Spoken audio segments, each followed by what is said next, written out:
Was you in Chicago when Jim almost got kidnapped? Like, what's the backstory behind that? Hell fucking yeah, I was there with that motherfucker. Jim calls me, yo, come get me. I'm like, what the f? I don't know where you at. You in Chicago. We just went to the hospital. I make it back to Killer. I make it back to Jim. This is the gas station where the pump is at. Jim is like this. Yo. I said, Jim, what the f you doing? He's like, shut. He hop in the van. Boom, we just driving. I don't know where we going. We driving. I said, what you was doing on the floor?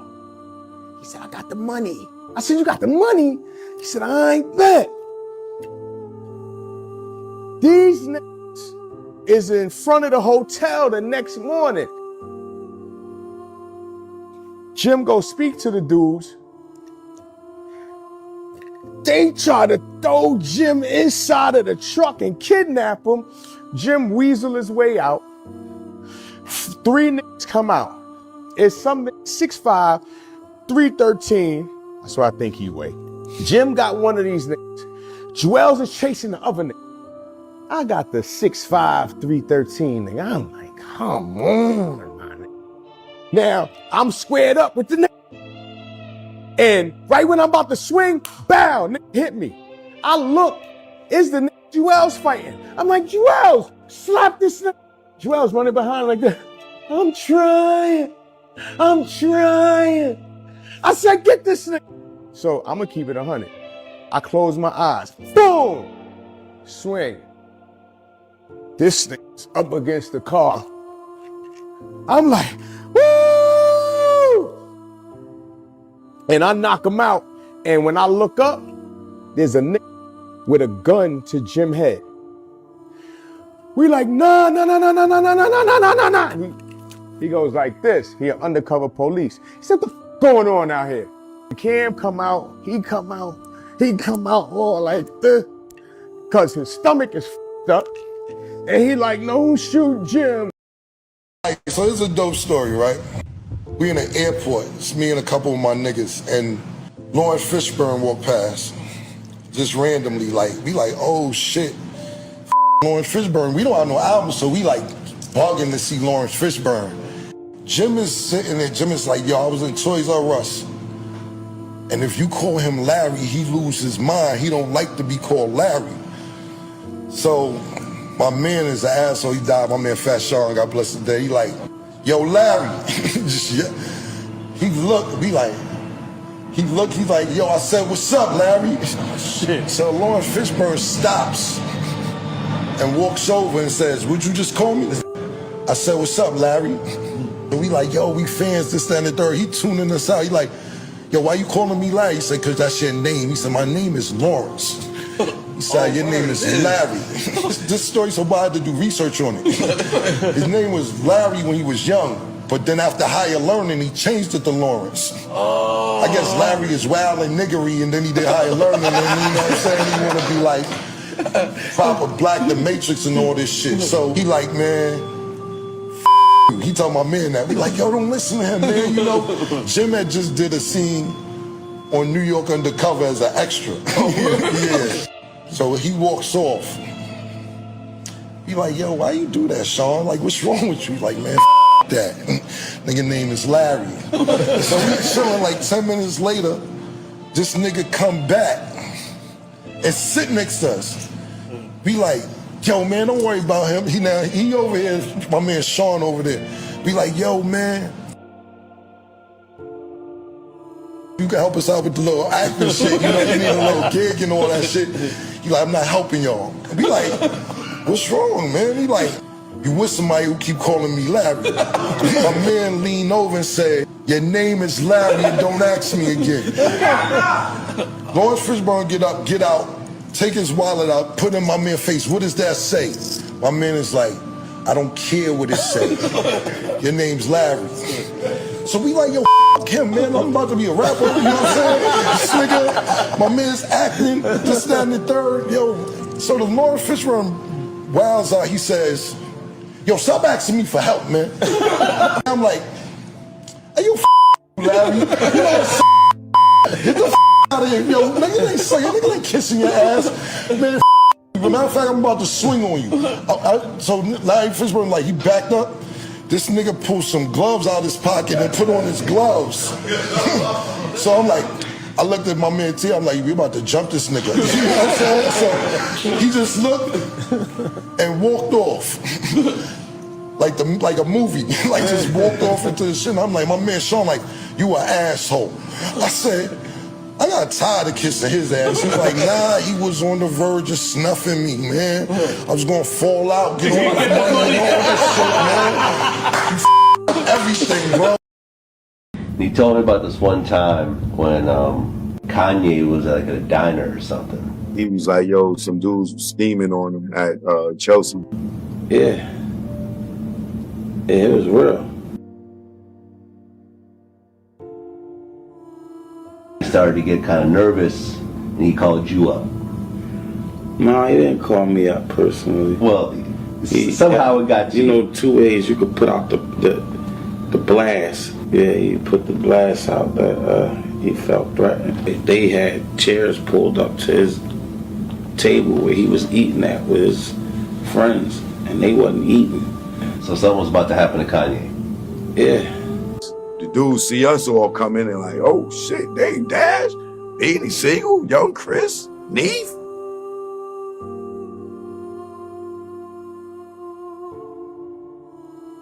Beans going, he sit next to Kanye and he ice grilling the dudes like.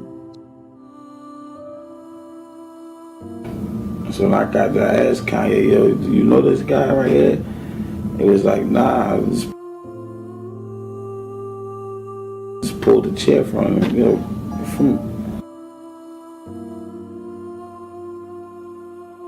Beans like, yo, sit down, eat your food, take your time.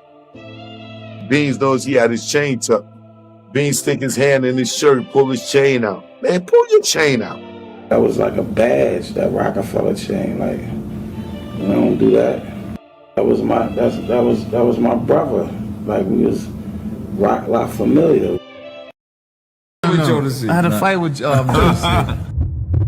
Right, so boom. So, you know, I get a call from Devontae. Yo, what's going on down there? You know what I'm saying? Who fucking on who? I'm like, listen, man, I'm not fucking none of these bras. You know what I'm saying? He's like, well, I'll be back tomorrow. Boom, come back to the studio. We have a meeting at the studio. All right, so at the time, Devontae had Missy, Timbaland, Tweet, Sister, Genuine.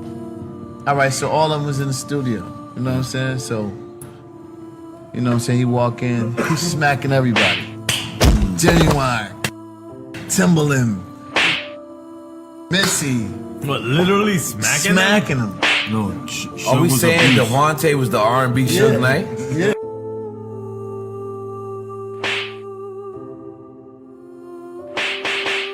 So boom, can't be smacking chicks and all that. Boom. So he get to me, he like, yo, you cool? You with my brother? So, but his little cousin come around doing the same thing. He get to me, you know, like, let me smack you, nigga. You smack me, I'm killing everybody. Right. Niggas hit me in the head with a bottle. Boom. I'm fighting. Niggas got to cut over my eye.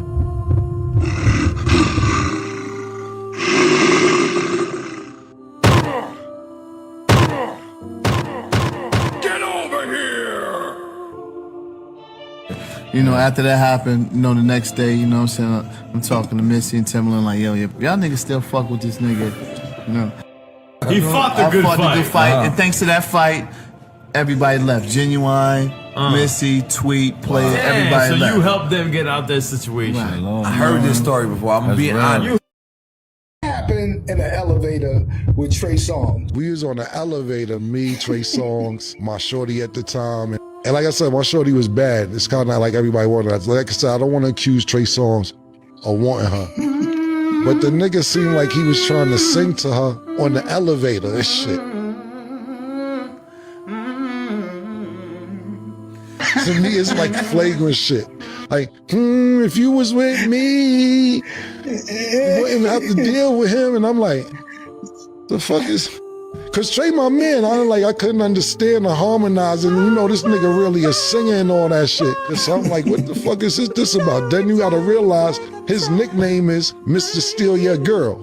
And I'm like, So then when the elevator was opening, I started spitting bars. If niggas fuck with mine, 2 shots to the dome. I don't give a fuck about niggas. Like, my shit wasn't even rapping. I was just saying shit, but like I said, Trey my nigga, but I definitely felt, and like I said, shit was uncalled for, Trey. Shit bouncing off the elevator walls, harmonizing, shit sounding all good. Even though I know I treat you better than he can, girl, I can't help but wait. I'll make this a quick story. One time, I do an interview at the radio station in Miami. Everybody couldn't get in. They went off to Kentucky Fried Chicken.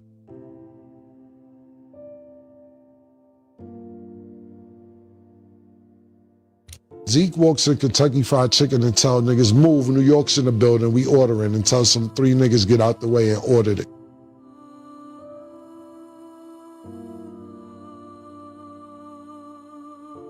And he ordered their food.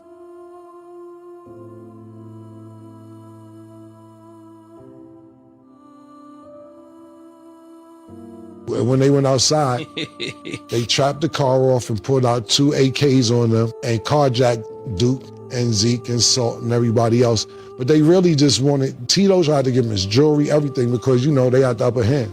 And they said, no, we only want his chain, talking about Zeke. Zeke had took the chain off and threw it already underneath the car. So they like, where's your chain? We seen you with it, and he wouldn't give it up. So everybody's pissed at Zeke. Duke is pissed. So niggas is like, Zeke, you gonna get us killed because you won't give the chain up. Make a long story short, they said, all right, New York, since y'all acting crazy, everybody just got out the car. We'll take the whole car. And took the car. Because New York niggas who never traveled be thinking, oh, we in sunny Florida. There's nothing gonna happen to us here. It's sweet over here. We gotta stop thinking that. New Yorkers, let me tell New Yorkers this. I'll tell you like this, real quick. For those New Yorkers that don't travel a lot, we always think we're the toughest, coolest. Nobody in the country is more tougher than us, no more than us, et cetera, et cetera. New York's the best, da, da, da, da, da. Top of the world. You working with everybody, and then the robbery happens. Yup. Me and Arab in the studio. Jabbar in the living room. My other partner, Killer, SODMG, he in the living room. Jabbar went in to take the trash out. He come back in, Soldier, I just seen some fans ride by the house while I was taking the trash out. I said, what the fuck, some fans? Grab the pistol, go outside, look, I don't see shit, come back in the crib. I'm in the studio, listening to some beats. All I hear is boom, real loud. Instantly, stop the music. I just hear it. Motherfucker run out here. I hear doo-doo-doo. My partner say, man, who the fuck in this crib? A-Rap passed me the pistol.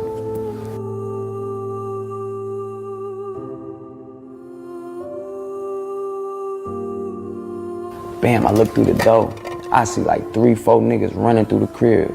All black, mask on, running through the crib and shit. I hop out, I start shooting. Bow, bow, bow, bow, bow. Shot the nigga. Bow, shot his ass. Bow, bow, bow, bow. All the niggas run out the door, they run out the door. This nigga on the floor. Feel me? Walk up to this nigga, take his mask off his head.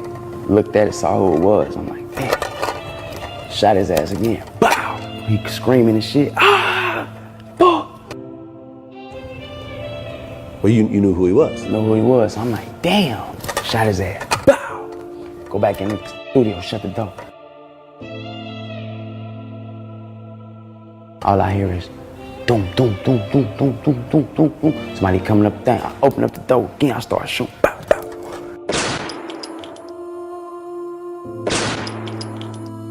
I hop out. I start shooting. Bow, bow, bow, bow, bow. That was the end. Bring us back to that night, your recollection. You know what I mean? So I'm sitting there. I said, listen, just give me some bread and y'all niggas can get the fuck up out of here. We ain't got to do none of this extra call the police shit and all that. Cause I'm on the run. They standing there looking like a lump on the log. So I said, yo, who's the nigga with the money so we can get the fuck up out of there? Nigga backs out on me. I'm like, oh shit. But my brother always taught me, if you in arm's reach of the gun, go for it. You know what I'm saying? So when he did it, I grabbed his hand. The nigga started letting off. Damn, I sound like a New York nigga for real. So the shit jammed. I spun the nigga around and I put the nigga in the full Nelson, because once the shots was going off, the two niggas was over there that was down there, pulled out the hammer, and the nigga right here pulls out the hammer. I said, I'm dead. But I had the nigga in the full Nelson, so now when these niggas is trying to shoot me, I'm aiming this motherfucking nigga up to all the hammers, you know what I'm saying? So I must have had the nigga so tight, the nigga swung his body to the side, and that's how my shit was open, and he hit me. Bow! You know what I'm saying? So now I'm down, so I guess his man came, and his man took the chain off my neck and threw it. And when he threw it, I reached out and I grabbed the chain. Hell no. I swear to God. So grab the chain. And when I grabbed the chain, the nigga was like, yo, hit him in the head. Hit him in the head. I was like, don't do that. Don't do that. So then when after that happened, we still tussling. I don't even know I got this nigga gun. When he said it, I ain't even know I had the nigga. I ain't even know somehow while we on the floor tussling, I end up with the hammer.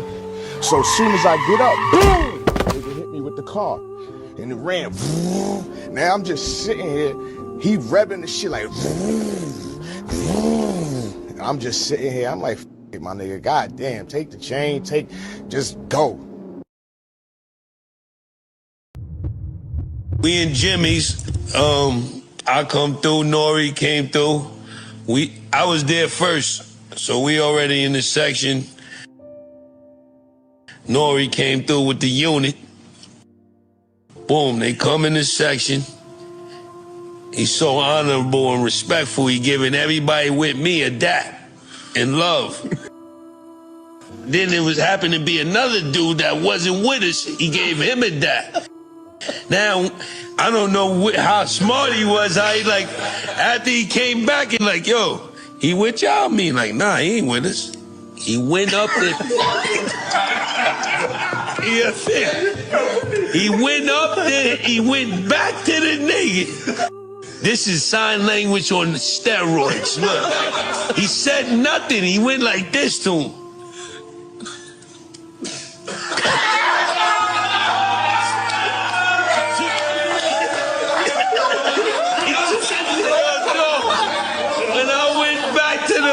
Told him, yo, I see something you never took it. Nori took his dap back from a stranger. They like, what are you talking about? When I showed them, dog, that's the most historical. He took it. Look, EFN, me and you remember that dap? There was a football player named Darryl Stingley. And Darryl Stingley, you know, he had got paralyzed from the neck down, you know. So Darryl Stingley happened to come to this restaurant we were in, and in that time he was a celebrity, and he had a whole bunch of girls with him, you know what I'm saying? But you know, my brother was in there with the tight leather on and all that. Darryl Stingley, you know what I'm saying? He couldn't move, man. You know what I'm saying? He's over here. Now the girls with Stingley, they was paying a little bit too much attention to my brother. So we didn't call it hating back then. When Stingley started hating, man, the motherfucker, he's like this.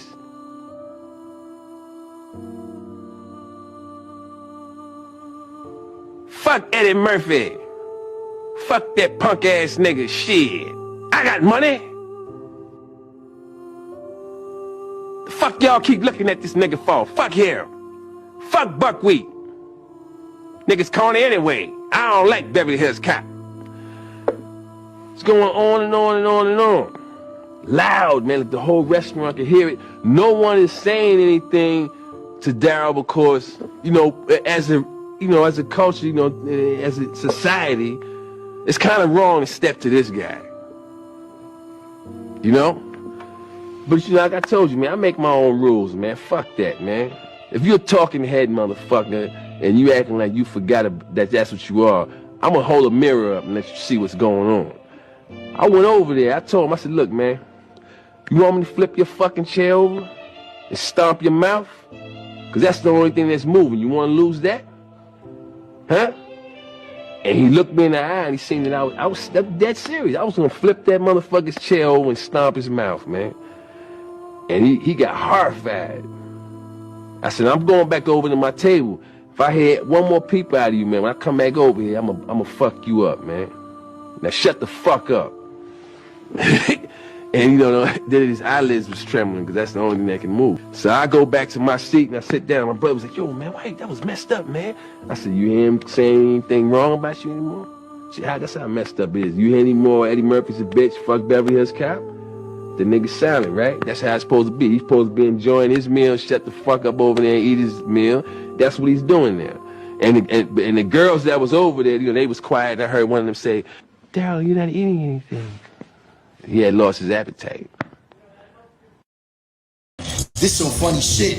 I got the Delphonics in the shootout on Staten Island. They in the shootout with me. The Delphonics. Delphonics. Remember, these old men now, like, you know what I mean? Like, nigga, yo, listen, Ray, the nigga in the front, he playing games and shit.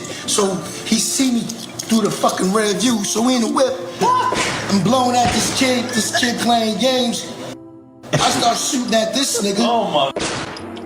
Money hitting back and all this other shit. So I'm like, we riding like, yo, this shit was crazy.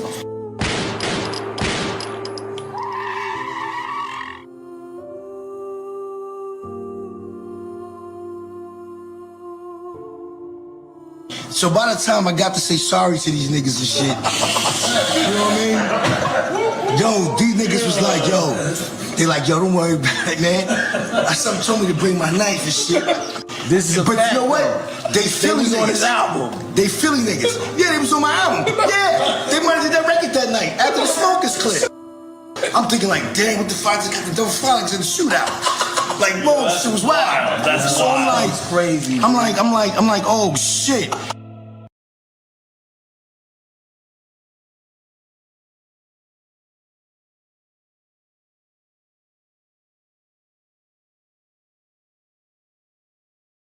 Projects, and she wanted to break up. I mean, had to accept that. That's the only girlfriend I never had. I mean, I said, you know, I've been with her since I was like 18. Yo, that's the only girlfriend I ever had. We got an apartment together. We had a baby, the only kid. Like, you know, we built that together. So when she wanted to stop with a nigga, it was alright. Like, I had to just take that.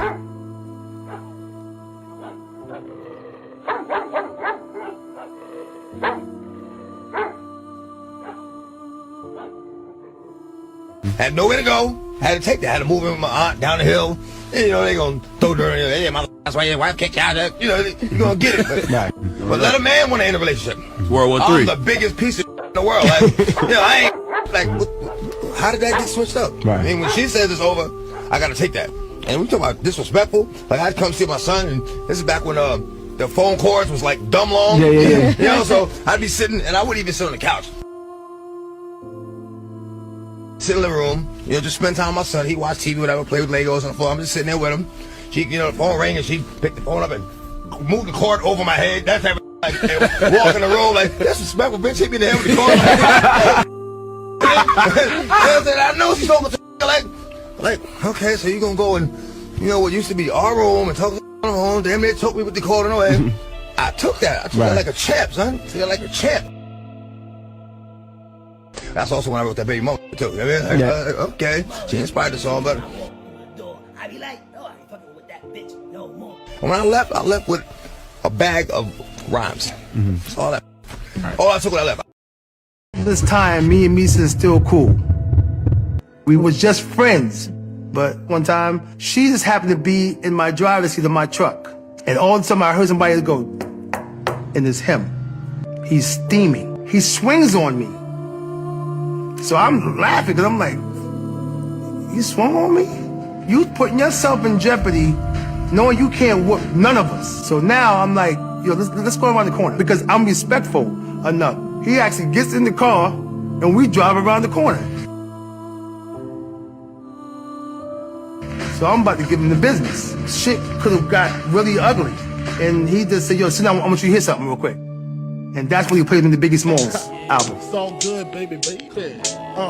It was all a dream. I used to read Word Up magazine, Salt and Pepper and Heavy D up in the limousine, hanging pictures on my wall. Every Saturday, rap attack, Mr. Magic Molly Mall. I let my tape rock. Aaron, Pierre, that's Mufasa. Aaron, Pierre, that's Mufasa. What? Aaron, Pierre, that's Mufasa. Get it, Aaron, Pierre, that's Mufasa. Get it, Aaron, Pierre, that's Mufasa. Aaron, Pierre, that's Mufasa. Get it, Aaron, Pierre, that's Mufasa. Go, Aaron, Pierre, that's Mufasa. Aaron, Pierre, that's Mufasa. Aaron, Pierre, that's Mufasa. Yeah. What's popping with you? What's popping with you? What's up with you? You know what I mean? This your boy Mufasa, man. What's good with y'all? What's good with y'all, man? Look, hey, another chaotic clubhouse production, man. Y'all hit that like button for your boy, man. Everybody in the building, salute to you. Salute to you. What's going on with you, man, on this nice Sunday, man? I'm chilling like a villain. Y'all know me, man. Smoking my blunt, drinking my water. You know what's popping, man. Today we're going to talk a little bit about black fatigue. Yeah, we're going to talk about a little bit about black fatigue, man. Salute to everybody, man. Y'all like, subscribe, man. You know what I mean? Hey, like, subscribe, yo. Telling you, man, look, hey, tomorrow morning, Sport is probably going to be up and at him. I know he is. About 5:36 in the morning. Y'all know the vibes. You know what it is. Best morning show on the planet. Right? You know, in the day, man, like I said, man, we going to talk about a little bit about black fatigue, man. Is it real? Is it fake? Just exactly, daggone, what is it, man? You know what I mean? What is it? So, we're going to start off by saying, is black fatigue real? I guess, I don't know. Because first off, you got to look at the definition of black fatigue and what we've been told black fatigue is. And we looking at black folks and we sick and tired of their behavior. I don't know. We're going to see people rant about it, and some of y'all have heard different people rant on about it. And is it real or is it something that's just even made up? Some of this shit in the media is made up. Salute to your Lucky C in the building as always, man. Appreciate you, lady. You know what I mean? Yeah, Syracuse colors. That's right. They did see the Syracuse colors. I don't even know. You know what I mean? Salute to you. Salute. You know what I mean? My boy Artie in the building, man. Shoot, see, I ain't know you were going to be here. I'm sure you enjoyed the intro, man. It won't nothing but your New York boys. You know what I mean? And them stories, man. But, like I said, man, we going to talk about a little bit about black fatigue and what people feel about it. Now, first, I'm going to start off by telling you what a whole bunch of people have been saying about it. Then we might look up what it actually is. Right? And then we might, like I said, then we gonna get into the Miss Pearly Things later. Cause I got a question about Miss Pearly Things. I'm sure some of y'all see the title, man. Is Miss Pearly Things a white supremacist? Yeah, I don't know. She said a couple things here in this in our little bubble in the space on the Lapeef channel. In which I'm like, hold on, that sounds like white supremacy talk. Now you might think, oh man, come on, Mufasa, man. Come on, Mufasa, man. You tripping, dog. Ain't no damn way she got up here in front of black people and said something that would, and you probably stretching, bro. You probably stretching. You probably, man, look, come on, Mufasa. Don't overdo it. And I'm gonna tell y'all, I'm trying not to overdo it. I'm one of the ones that try not to overdo it. But we gonna see. First off, we gonna see a first black fatigue rant, and you might have heard a lot of them like this. And some of us are, black fatigue in this way right here, right? This might have been, you might have heard blacks or white describe black fatigue, right? This is one way you might have heard it explained. Black fatigue is growing. I need my money's worth, dog. I need my money's worth.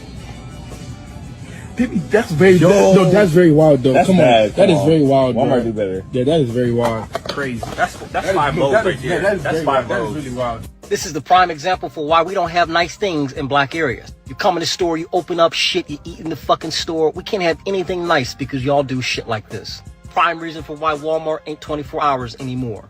As black people, we find a way to ruin things for everyone else, even other black people. Now, damn, so that's the reason why Walmart ain't 24 hours no more. Black fatigue is the reason why Walmart ain't 24 hours no more. But that's okay. Like I said, we gonna keep it.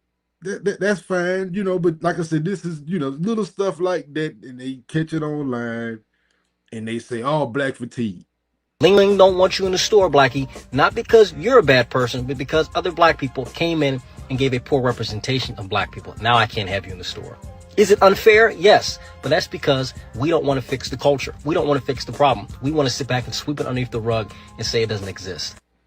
Now, this is something that we've heard a lot when you talk about black fatigue. And it's explaining why people have black fatigue. So when we've heard it, and this might be a reason, and we might actually agree with their sentiment, right? And then we hear, I say it's black fatigue is a way that you hear some whites who are frustrated, right? That's what I would classify it as. They're a little frustrated. They finally want to get it out. They finally want to say what they want to say. You see what's down in that caption: George Floyd, Breonna Taylor, Jacob Blake, Carmelo Anthony. All the examples of black privilege. Man. Yeah. See, they pushing it, right? Come on, man. We got to be honest. What we see here, he's like, oh, yes, see, black fatigue is black fatigue is a way for them to voice their opinion. Right? It's a way for them to say, hey, we've been holding back for a whole lot long about some things we see. We tired of it. Basically meaning they tired. Sick and tired of being sick and tired. I swore we came up with that. I swear our folks came up with that. But I don't know. So it's just like, man, I don't know, but like I said, so that's one, this is why people have black fatigue, as they say. Now you want to hear, with most conversations of black fatigue will come in, you will see it at, is maybe with something. I'm going to show you something from the Harsh twins. See, when people talk about black fatigue, it's something like this. Black fatigue is a real thing. Yeah, I definitely have a fair amount of fatigue. But Carmelo Anthony, I know you heard of that. Yeah. That shit is crazy. He raised over, what, $500,000? Mm-hmm. You got to think of it as a good thing. Here's why. It's the first time I've ever seen black people tip. Do you think it's racist for someone to say, I don't want to live in a black neighborhood? No, it might be, but who cares? Well, racism can protect you sometimes. Well, I see racism as like holding somebody down, oppressing people. I don't see it like... Now, see, and this is what I'm getting to. My point is, it seems like this black fatigue gives them a license to talk about things they wanted to talk about anyway. Have y'all noticed that? Have you noticed that it's like, well, you probably was going to talk about this anyway, right? This whole black fatigue thing that you on. Seriously? I think you were going to talk about this anyway. No, I don't want to live there because I have a good reason not to live there. It's very dangerous. Yeah, you're oppressing yourself at that point. I think that's what created Shallow, the white lady. I think she crossed the line, though. She's got the fatigue, man. Yeah. How much money is she at? Look it up, Joe. I think it's over.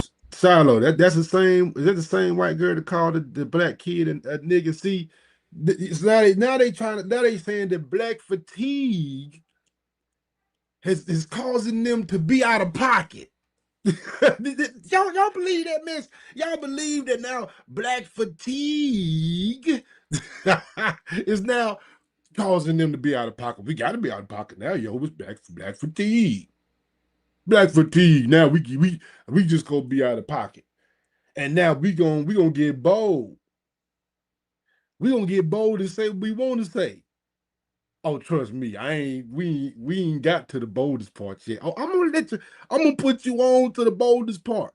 But see, this is how the conversations start about the black fatigue, right? This is how it starts. I gotta let you know how the conversation start, and usually this is where most people stay at. You know, this is where they stay at. But this is what most people say. Oh, black fatigue. This is what it looked like. 700K. Damn. Wow.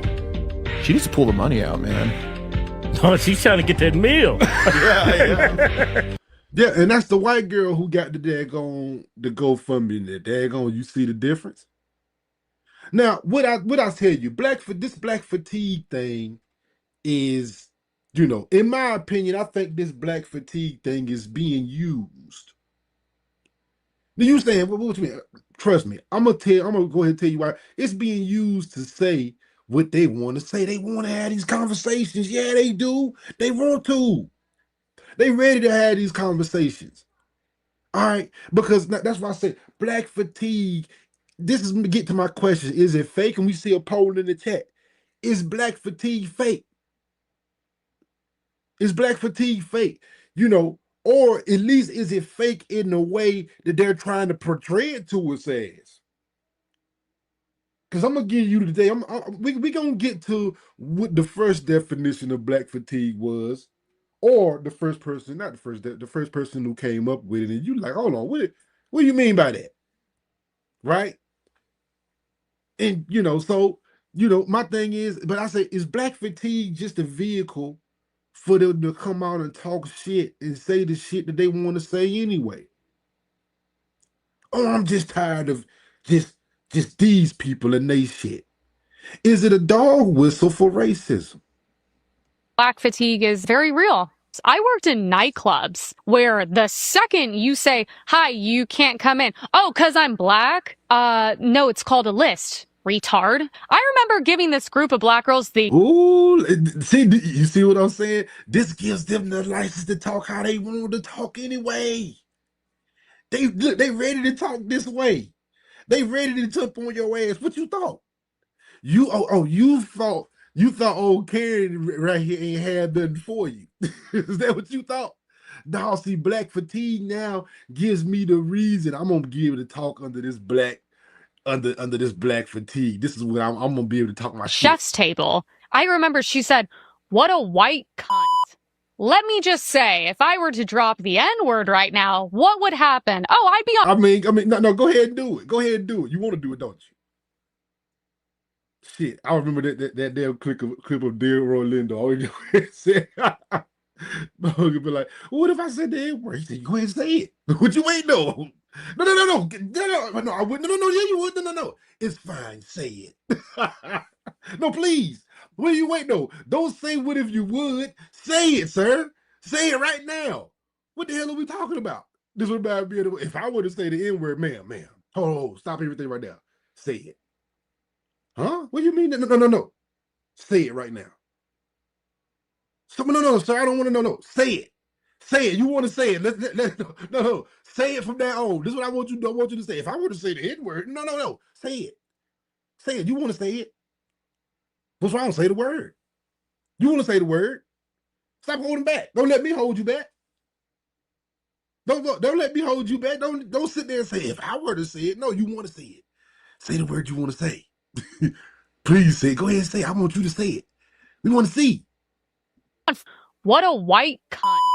Let me just say, if I were to drop the N-word right now, what would happen? Oh, I'd be on fucking CNN tomorrow. How do you think white people can do better? Sit down. Sit down. Stop trying. First of all, I don't listen to fat people. Second of all, I don't listen to fat people who are also uneducated and uninformed. What are we supposed to do? What are we doing that's so wrong? Why are these kids like this? What are they teaching at the universities? What are they seeing online? Genuinely, like, this is black fatigue. What are you saying? We were built on slaves. We created everything. Yeah, historically, everybody was slaves. If you ever read a fucking book, I don't know who's telling. I tell you, boy, the more and more I listen, the more and more I'm like, she just want to talk shit. Something's telling me she just want to talk shit. Something's telling me you using this black fatigue thing just to talk a little bit of shit. It's okay, baby. Go ahead and say it. Go ahead and say, I just want to talk shit. Fuck you niggas. I'm just talking shit. See, I'm one of them motherfuckers. I want you to go ahead and say it so I can put the flashlight over there like, yeah, I know you. Yeah, okay, that's cool. I know who you is. See, now that I know who you is, I can deal with you accordingly, man. See, I don't like you soft motherfuckers that like to hide and shake your hand and run behind you. But like, oh yeah, we're so, we such good free. We love you. You know what I mean? Like, hey, yeah, I'm with DC, so I can hear DC in my head. Let her get her shit off, yo. Let her get her shit off, Mufasa. Let her get her shit off. Now that they're so oppressed here. By the way, I have news for you. If you think America's racist, try traveling. Go to China. Let me know how they treat you there. I also think if you're so tired of being around us, why is it the second you guys hit any success and get any money, just like BLM, what did they do? They bought real estate in white neighborhoods. But damn, they bought real estate in white neighborhoods. See, now we're going to hear this argument a little later. Y'all stick with me. We're going to hear this argument a little later. So I'm going to let her make it right now, I guess. I guess y'all, hey, go to China. Hey, like you see, go to China now. If it's every time you see your Karens, yeah, this what your Karens really thinking back there. This what the Karens really thinking back there. They really on some shit like, yeah, fuck, you go to China. Damn, first it was black fatigue. Because, remember, she's still talking about the little girl on campus. First it was black fatigue. Now it's go back to China. Baby, which one is it? which one is it? Because see, she look a little blazing, don't she? See, I know it's confused. I know the little girl look a little blazing with the braids. You don't know if she black or she Asian. I don't know. What cities are we going into? Black cities, because we are supposedly the ones that commit all the crime. Well, yeah. Statistically, Jasmine, the crime you should be talking about is black on black crime, and then black. Yeah. Hey, Karen, hey, look. This is what Karen want to talk about. Karen wanted them to go off like this. Karen need a reason. Yeah. The crime you should be talking about is black on black. Oh, look, see, the black fatigue. See, now this gives them a subject matter and gives them a reason that I'm gonna go off now. I'm gonna go off. I'm gonna be on my shit. You know what I mean? I'm gonna be on my shit. I'm gonna say what I want. I'm gonna get my shit off now. Hell yeah, I'm gonna get it off. Why wouldn't I get it off? Black fatigue is a subject I now can get on. I now finally can. Yeah, I'm on your ass now. This is what I wanted. I wanted this opportunity to tell you motherfuckers.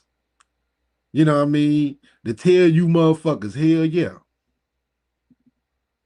Yeah, I'm tired of your shit. Black on white crime, because there are actual numbers to prove that. I don't even think these people can fucking read. Black fatigue, it's very real. Ooh, these people seem to see y'all hear it? Y'all hear it? Now, black fatigue. Yeah, that's right, black fatigue. I'm gonna go ahead, like I said, is this just a reason, a rhyme of reason? Is this just a what you would call a gateway, a leeway to just speak about issues or speak freely in a way that they've always wanted to speak? Right, I will argue it is. Because like I said, oh, it gets worse. Especially like I said, I figured, look, I will go with women because I said, well, the girls probably would be a little softer than the guys. You know, some of the guys, we've always heard the white guys talk about it. But it's just like, yeah, no, these Karens, boy, they Is when I know. can hear you 10 hours away in Black fatigue is when I can hear you 10 hours away in Walmart with your 5 fucking kids. Black fatigue is when you have no home training and you have no idea how to act in public. And a lot of it is culture. I've been in the hood. I've been in the fucking schools and the projects where I was the only white girl there, and I can 100% guarantee you that it's culture. When majority of y'all know someone who has been unalived by another black person, way more than any instance of a black person being unjustifiably unalived by the police, that's black fatigue. As well as donating to Carmelo Anthony and Rodney Hinton Jr. When you aren't able to hold your own community accountable, that's a problem. We're not going to sit here and act like this is new now, because now white people are speaking out. Especially when we've been told for so long to feel sorry for our whiteness and that we have... Oh, they've been told to feel sorry for their whiteness. They sick of it. I told you, black fatigue is black fatigue away for them to now talk how they want to talk. Express themselves in the way they want to express themselves. Is black fatigue just, you know, and I'm going here with this. I'm going somewhere with this. Is black fatigue just the way, is it just a fake, it's just fake term to now, I just want to talk shit. You know, now I get to say, because obviously it's like, oh, y'all been holding back. Oh, y'all been holding back. This how y'all feel over there? This what you think about? Yeah, this what we on now. You be like, oh, you motherfuckers. Didn't know. Well, no, we knew. Oh, we knew, but now you just found a way to say it. You just found a way to say it. Now I get to come out in the open and say what I think about y'all. Ooh. Damn. Yeah, Gen Z, you sound a little bit like your grandparents. What y'all been over there talking about over there? See, we right when you thought they were changing, you see the young ones come up here and be like, ooh. Yeah, see, we knew you, boy, we knew your ass was still lit. IT privilege, whatever the fuck that means, for something no white person alive today did, and no black person alive today has experienced. There is no way that y'all thought that we would be quiet for this long, you know? Oh, there's no way that y'all thought we would be quiet for this long. Having us on our knees, kissing BLM's feet, still begging for the reparations that you are not fucking owed because you did not go through what your ancestors went through. Nobody cared about race until you started blaming white people for all of your current problems. We're just done tolerating. Yeah. And as you see, we're just not tolerating it anymore. This is what black fatigue is, and this is what black fatigue is and has been explained to us, right? So is black fatigue fake? Is it some fake thing that they've made up? You know, is it some black fatigue? Well, I'll put you on. Black fatigue was coined by a black woman in 2020. And I'm going to show you what she wrote a book on black fatigue. She has definitions for black fatigue. And I just want to see, is it something that, you know, I want to see what you guys think about her definition of black fatigue. And then we're going to think about everything we just heard. Where it's like, oh, they ready to scream that out throat. Now, I'm going to tell y'all about yourself. I'm sick of y'all. Yeah, you niggas in the ghetto. You act ghetto, you act crazy. It's all your kids, your baby mamas in the store. Yeah, I'm sick of y'all, motherfucker. Get on y'all ass. Okay. Well, let's take a look at what the author of Black Fatigue, what it's about and what she defined it as, all right? So everybody was talking about this black fatigue stuff. Why none of y'all went to actually go do any research on what it actually means, right? Y'all didn't let these certain type of people flip what the meaning of it is. And these other black folks, you know, the others, the ones that's not really part of us, you know, those, y'all let them influence y'all too. But y'all didn't give reference to Mary Frances Winters, Mary Frances Winters, remember that name. Mary Frances Winters. You see this book? Mary Frances Winters. Black Fatigue. There she is, picture of her. We're gonna talk about how, you know, this is the first time you heard of black fatigue. And you gonna tell me if it doesn't sound like the narrative has been flipped. Wrote a whole book about what black fatigue actually is. And it is the physical, mental, and emotional experiences that black people face dealing with systemic racism. That's what it is. But y'all didn't even give her credit. Y'all didn't look up what it actually meant. Y'all just took a narrative and ran with it because y'all not smart. So what I would advise, right? And even so damn, basically what he's saying is, oh, black fatigue is, she was explaining, is black folks living their life under the system of systemic oppression, systemic racism, or systemic oppression, basically living in this system. You know, eventually you get black fatigue from all the police shootings and the unfairness in the court systems. You know, you become, she was talking about a term within us. It didn't have nothing to do with them being tired of nothing. Right? This is what black fatigue was supposed to be. This is what Mary Frances Winters, this is her definition of it. Right? It wasn't just, but they're tired of black people. What? It's not you guys' definition. Who came up with that? Once again, changing the narrative. for myself, I'm actually going to buy this book. I'm going to read this book. And I'm going to support this black woman who was trying to educate people on what we face.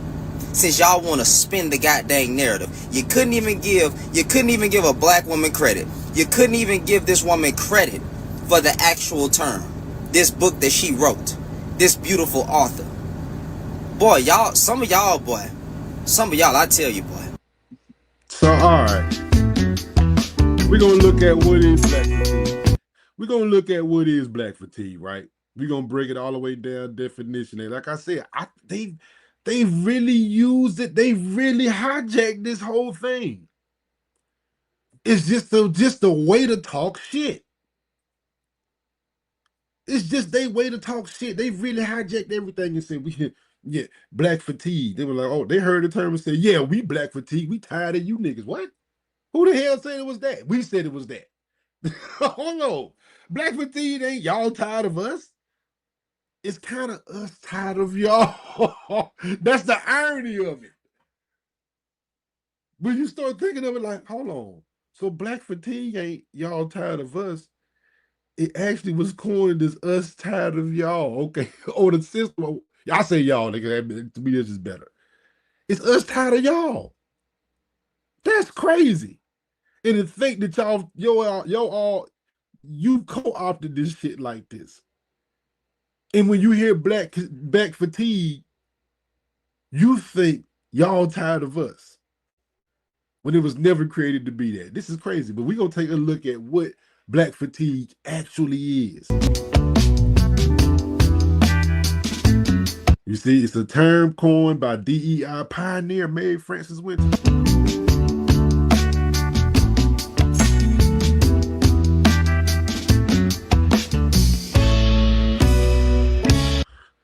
Now, she defines it in her book as repeated variations, stress that result in extreme exhaustion and cause mental and physical, spiritual, maladies that are passed down from generation to generation. This don't even, and I'm sorry, I pause. I'm sitting here thinking about it halfway through the definition. How the hell did they get hey, what's going on, Barb?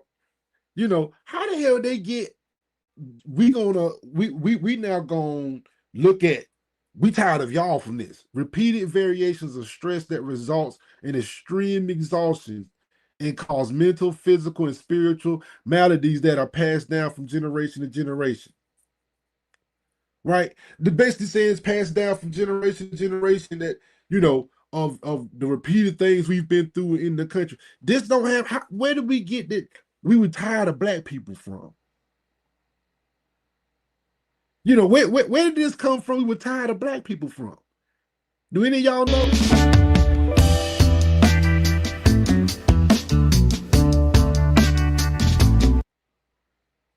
Now it says it is a deeply embedded fatigue that takes inordinate amounts of energy to overcome. look, like, hold on, man. Like, come on, man. Once again, I'm trying to hear how the hell they so mad, and them being mad is now black fatigue.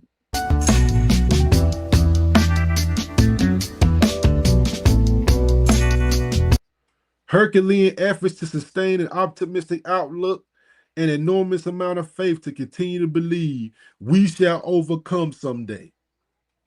Right? This is, like I said, this is what she described black fatigue is. Now, like I say, has it been hijacked? The whole premise we hear is false. You know, like old boy said, this lady done worked hard and then did all this stuff, and y'all shoot. You know what I mean? This is not how she defined it. She didn't define it that way. This is actually black fatigue. Right? So we just took a look at what black fatigue actually is. Right? And then you start thinking of, hold on, man, they actually took that. Right? But this ain't the first thing they've done that society has done and the system has taken and rebanded, and you've heard it, and it hasn't been anything close to the meaning of it. They say, oh yeah, well, we can't let a term like, we don't want a term like black fatigue, the actual meaning, to get out there, you know. And, you know, everybody said they're tired of systemic oppression. No. All right. But they've done this before. We've heard it done. You know, it's happened right before your eyes. They've done it with terms like black fatigue, and they've done it with terms like woke too. Y'all heard I think it. gets on my nerve when they would talk about black fatigue, and because it was never us. This whole pushing that, well, like we were pushing it more from the political thing, and it was between black people. Like, hey, we aware, saying we're aware of what's going on. We're not asleep anymore to systematic racism. That's what woke meant for us. White, bigoted, racist people co-opted that word, and they are the ones draining us from it. I said, you. Think about it. Now, whether you think white bigoted people did it or the system or whoever, this is black fatigue is a co-op right in front of your face. It's a co-op right in front of your face. They said they did this shit to you. They doing it to you. They currently doing it to you. It's right there in your face. So remember the white liberal feminist movement, all that That's stuff what like I that. was gonna say. They go in, they grab hold of something like the BLM movement, the Me Too movement, all of these things, and they drain the significance from it. And then they look at us like, oh, now nobody's hearing the true message, because that's what the J.D. Vance and the Trumps them did. They took that word woke, they co-opted and destroyed what it meant. And so when we're saying we got fatigue, it's them. And I appreciate the white people who trying to, you know, be allies and all that. Now, she said that's what they did to woke.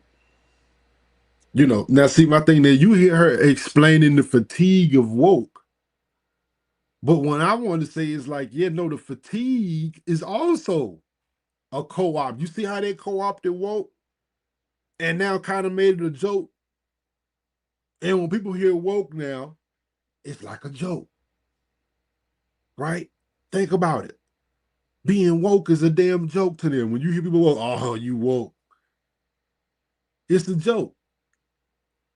But when they hear black fatigue was the same thing. Did you not realize black fatigue was the same thing? And, you know, it goes back to my thing. So is black fatigue is black fatigue fake? At least it's fake the way they putting it.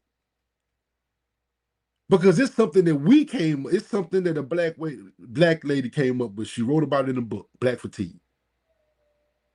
Come on. And come for the people, come for their own we people. Need them. Yeah, go get them. I say, but between them and then you have the bigoted ones using it, that's what's the fatigue. It's not even us, it's them. Yeah. It's them. Right? But see, like I said, don't so much look at it. Oh man, they took black fatigue too.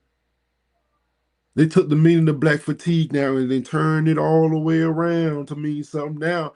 Not that you tired of the system, now that we tired of your black ass. Think about that. Think about that. Think about these motherfuckers that went and changed the whole thing to say, nah, fuck the system. Black fatigue, we wrote in the book Black Fatigue is that we're tired of the system and, you know, fatigue with fighting the system. And the system that came out and then took it, turned around and said, no, the system tired of your bitch ass. Shut your bitch ass up.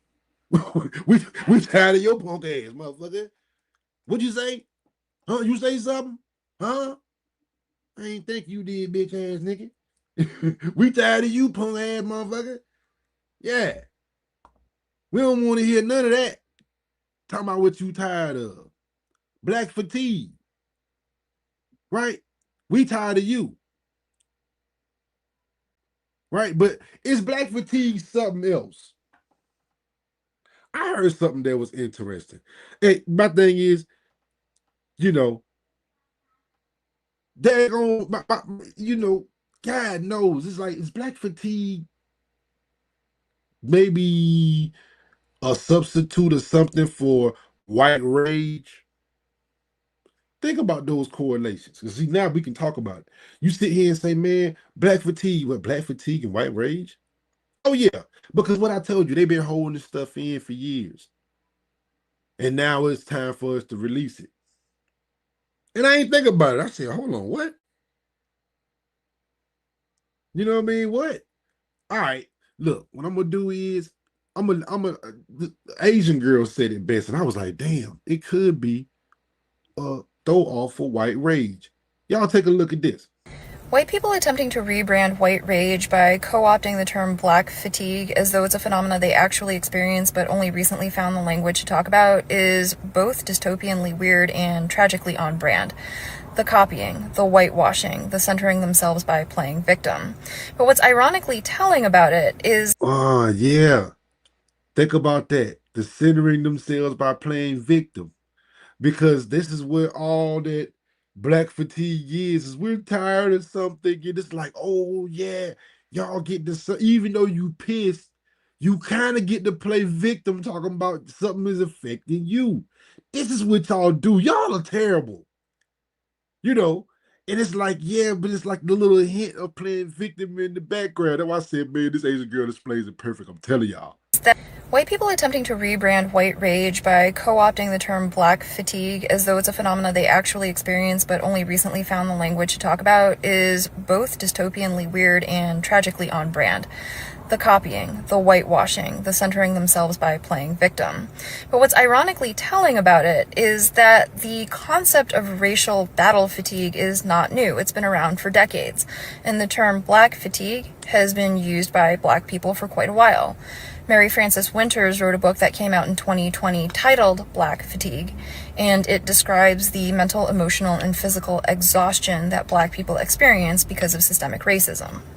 Now, notice how black people didn't call that white fatigue, because the purpose is not to assign blame in order to justify bad behavior. It is called black fatigue because it is a harm that black people experience, and so their focus is on addressing and combating that harm. Damn.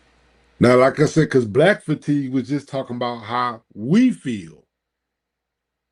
Black fatigue, all black fatigue was saying that we sick and tired of being sick and tired. We're tired of battling this. Right? That's what black fatigue really meant. But they took it and meant, we tired of you. They took it and said, we tired of you because of what you doing to us. It's almost like a victim, and then you see the Karens, we're pissed off. You know what I mean? We're pissed off. We're mad about it. I mean, this is crazy. Whereas when white people talk about experiencing black fatigue, they are not talking about a harm that they experience because of black people or anybody else. They are literally telling on their own inability to live in society with black people. What y'all think about that? And fatigue, they are not talking about a harm that they experience because of black people or anybody else. They are literally telling on their own inability to live in society with black people. That's what, so she says that's what they're saying. Their inability to live in a society with black people. Because they ain't talking about what they experience or anything else. They took it and said, oh no, we're tired of y'all. We admit that they were just tired of the whole system.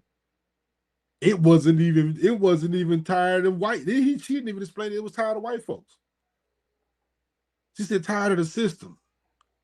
And the powers that be turned it around. The system said, no. We tired of y'all. That's crazy. And that's not new either. That's a pathology that has existed for hundreds of years, but call it what it is, white rage. So what y'all think? Y'all think anything that had anything to do with it? White rage? What y'all think white rage? Y'all, how much y'all think they got to do with it? Maybe it got something to do with it. But see, maybe it do, maybe it don't. You know, now right now, we about to, like I said, we gonna take a look, man. We gonna visit the Lapeef, you know what I mean, the Lapeef show, and we was able to see what's happening. You see, it's the right side, Miss Pearly Things, and guess what? They were talking about black fatigue. Now, this was very interesting. This is very, very interesting because they were talking about black fatigue, and you know, Pearly likes going into the lion's den. As she take it. She likes going into the lion's den. You know, and she gets to go into the lion's den and fight the blacks. I ain't gonna say that.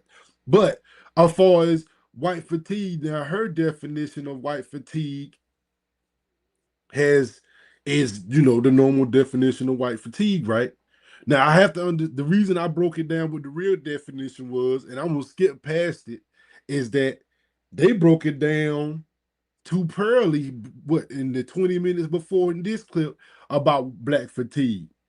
Who Miss Frances West was, the book she wrote, what it really meant. They broke it down to her.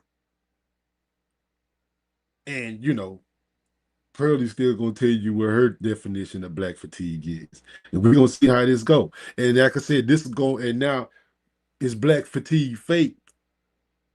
And now it's gonna get to the thing that is Miss Pearly Things of white supremacists.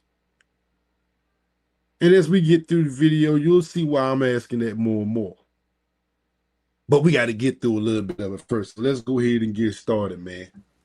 Okay. All right, go ahead, not Miss Pearl, but Pearl. Thanks for having me, guys. So when I think of black fatigue, I think that people are kind of sick of black people's behavior and excuses for the behavior. And I would say some of the behavior is, this is not all black people, as I always have to say with these kind of conversations, but I would say these are some of the things that people are fatigued of. Black people committing more crime, a lack of basic decorum, a lack of good faith, at times a lack of work ethic, basic manners, sexual behavior in public, dressing overly provocative, taking advantage of white people's good nature, gaslighting, attitude. I could give stories where personally this has happened to me at work, in sports, in cities, and in friend groups. Somebody said microaggressions. I don't really know what that means, but I think that's kind of just an excuse for poor behavior. So that's what I would say it is. Man, Pearly came for war, didn't she? Pearly came for war. She came, then you came with this list, and it's just like, yeah, all these behavior things. all these behavior things, and then she named did she named a whole bunch of things that everybody does, right, Barb? I mean, that's what, but hey, this is why she has black fatigue. This is exactly why she has black fatigue, okay? So she says she has black fatigue. Now, hey, that could be true. But she come to, space with black people. I mean, now, do you think she trying to get triggered, or this is what I said? This gives them the opportunity to say the things that they really want to say. Talk about the things that they really want to talk about. You remember I showed you the two white girls there. I even showed you one with red hair. Just like Pearl. See, now black fatigue gives me the opportunity to, now I can talk a little bit shit. Okay. Go ahead, Ella. Black fatigue, what does it mean to you? the original definition. I think that what we're witnessing is the fatigue of just ignorant behavior that all races carry. Yeah. Now, first things first. Now, I'm I do gotta pause and say this. After Pearl says this, I have to say, like, we have to recognize, and like I say, like Lapeef, we all come from Lapeef. Lapeef is a lot where it all started. But we gotta understand where our talent is. And I just gotta say, as we watch through this video, man, this gotta be Illa's Super Bowl. If y'all know anything about Illa, y'all probably seen Pearly and Illa. It's for her to say that with Illasophical on the panel, you gotta be like, oh shit, let's get it. This what Illa do. This what Illa do. Everybody step back. Y'all gotta let him roll. All right. You gotta let him roll. We gotta let Illa roll for a while. Right? Because if it's anybody who pretty much probably can walk her down on all of this shit, it probably would be him. Now he about to start off now, but I just want to get that out.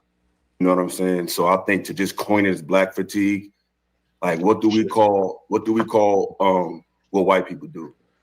Is what's the word for that? Would it just be called, hey, we're just tired of ignorance, we're just tired of, or is it white fatigue? Like to me, black fatigue is what it originally means. But it's just funny to hear white people talk about the side effects of what their people have done to people, and then talk about, hey, I don't know what's wrong with them. Like, how do our people have been disrespected when we behaved at our best? When you look into history, when we were getting when people get, you know what happened to us, all the violent atrocities, the redlining, those people wasn't sagging their pants. Those people wasn't rapping gangster lyrics. Those people were going to church. They was conservative. Their pants was buckled up. They was going to church and all that, and they was blowing them shits up.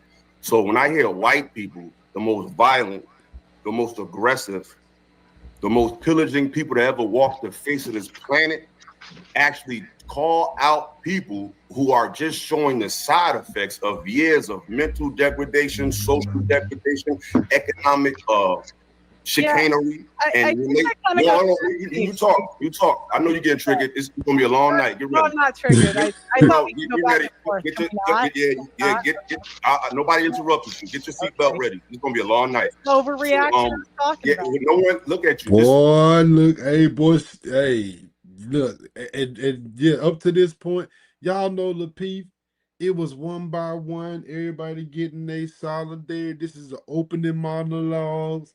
Y'all saw that she got a chance to say everything she wanted to say. Illa hadn't spoke yet, but I don't know if it was strategic, but yeah, putting Illa after Pearl, yeah, man, she couldn't sit still. She couldn't sit still. See, like you can't even help it. You can't even help it. We ain't even get started yet. See, you ain't never. You just get your popcorn ready, baby. But like I was saying, right? Because we got literature. We ain't gonna just talk from just our thoughts. I hope you got some literature on your side, Miss Pearl. Pearl. I hope you got some literature, because I'm not gonna just speak from my thoughts, my opinions. I'm gonna quote from literature. So what I'm saying is, I'm tired of ignorance of all races.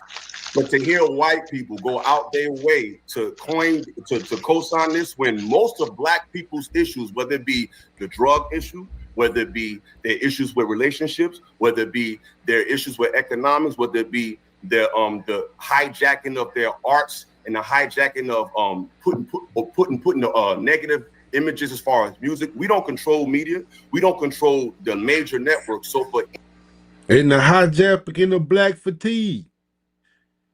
They've hijacked black fatigue. It's like, damn, hold on. So we came up with black fatigue. Black woman wrote a book on it, and they changed it around to say, we tired of you niggas. God damn, this is what they do. Anything black people to do that we do negatively to be broadcasted to the world has to be funded, co-signed, and endorsed by a European.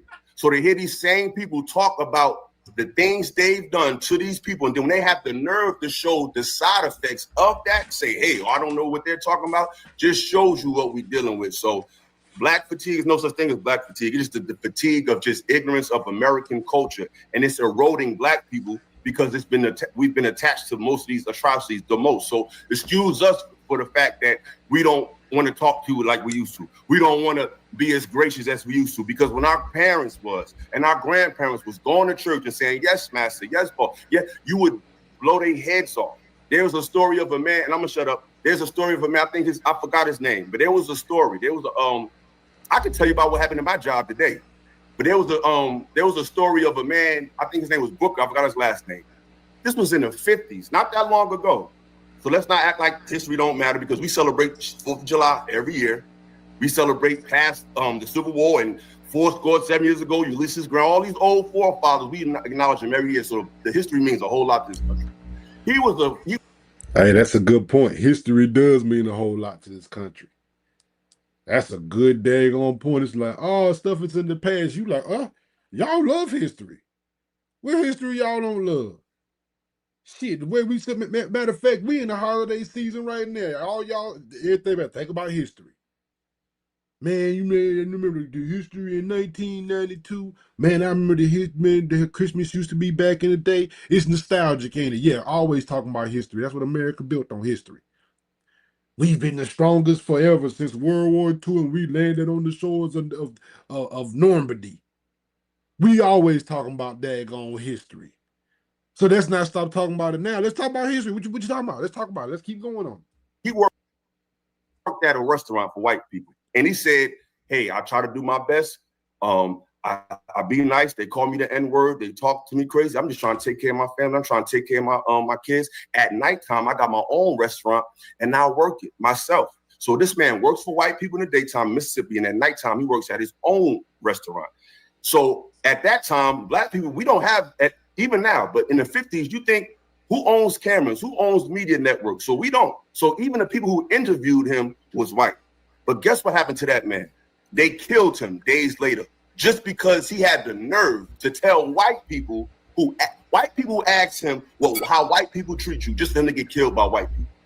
So I don't want to hear no white person talk about black fatigue. Now, if you want to talk about the degradation of America, you want to talk about the lack of literacy in you want to talk about just drugs in general, just immoral culture of Western culture, I'm all for that. But don't blame it on black people, because we're only doing what was done to us. All right, Pearl, you want to respond? Now that's like I said.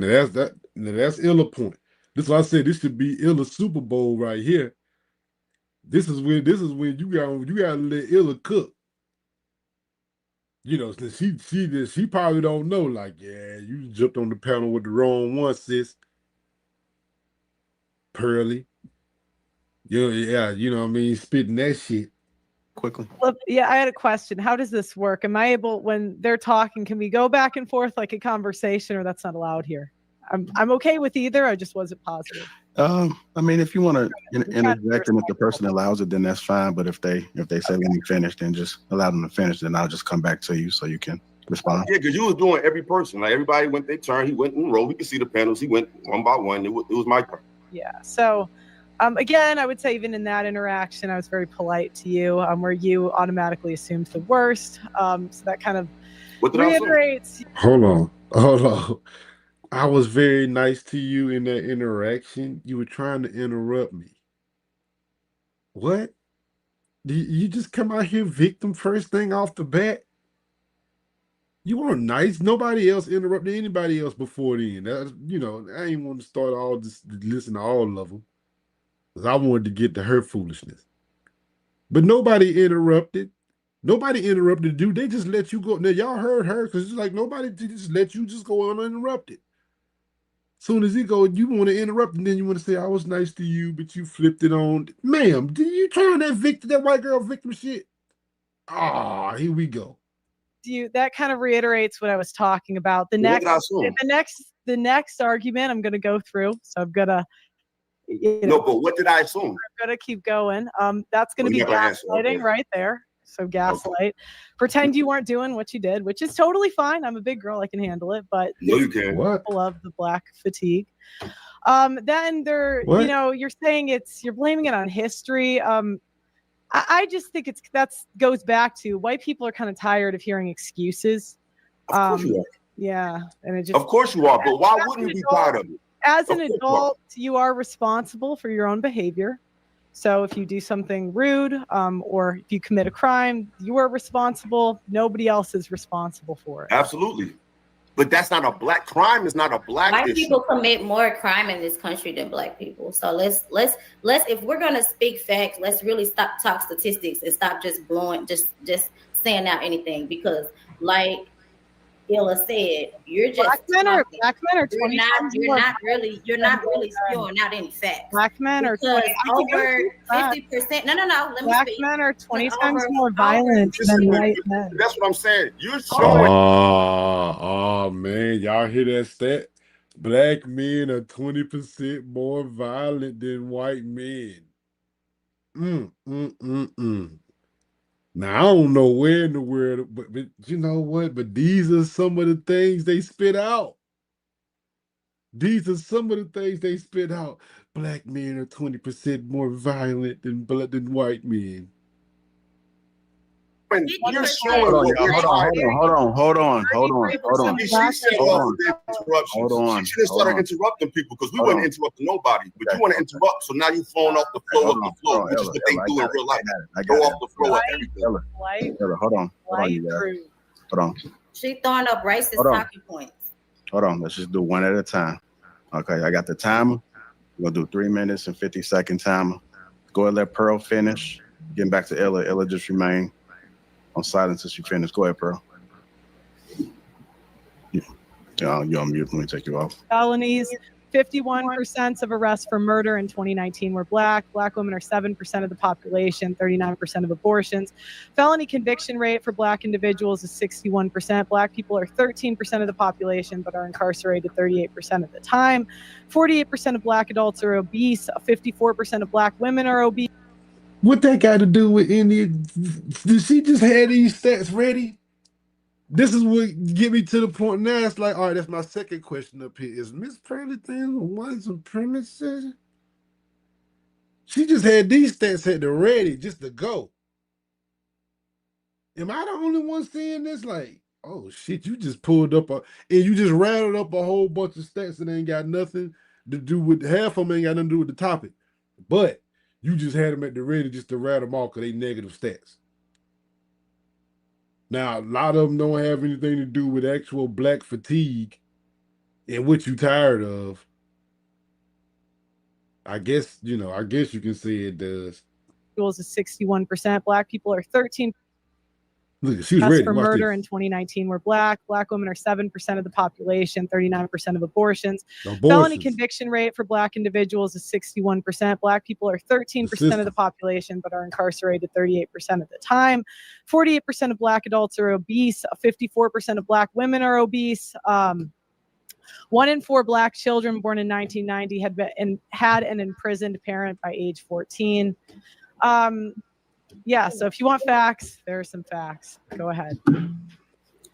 I would like to know how. She just spits that out and just said, if you want facts, those are some facts. Yo, ain't this nuts? Yeah, but this is Pearl. All right. How do you quantify black men being more violent?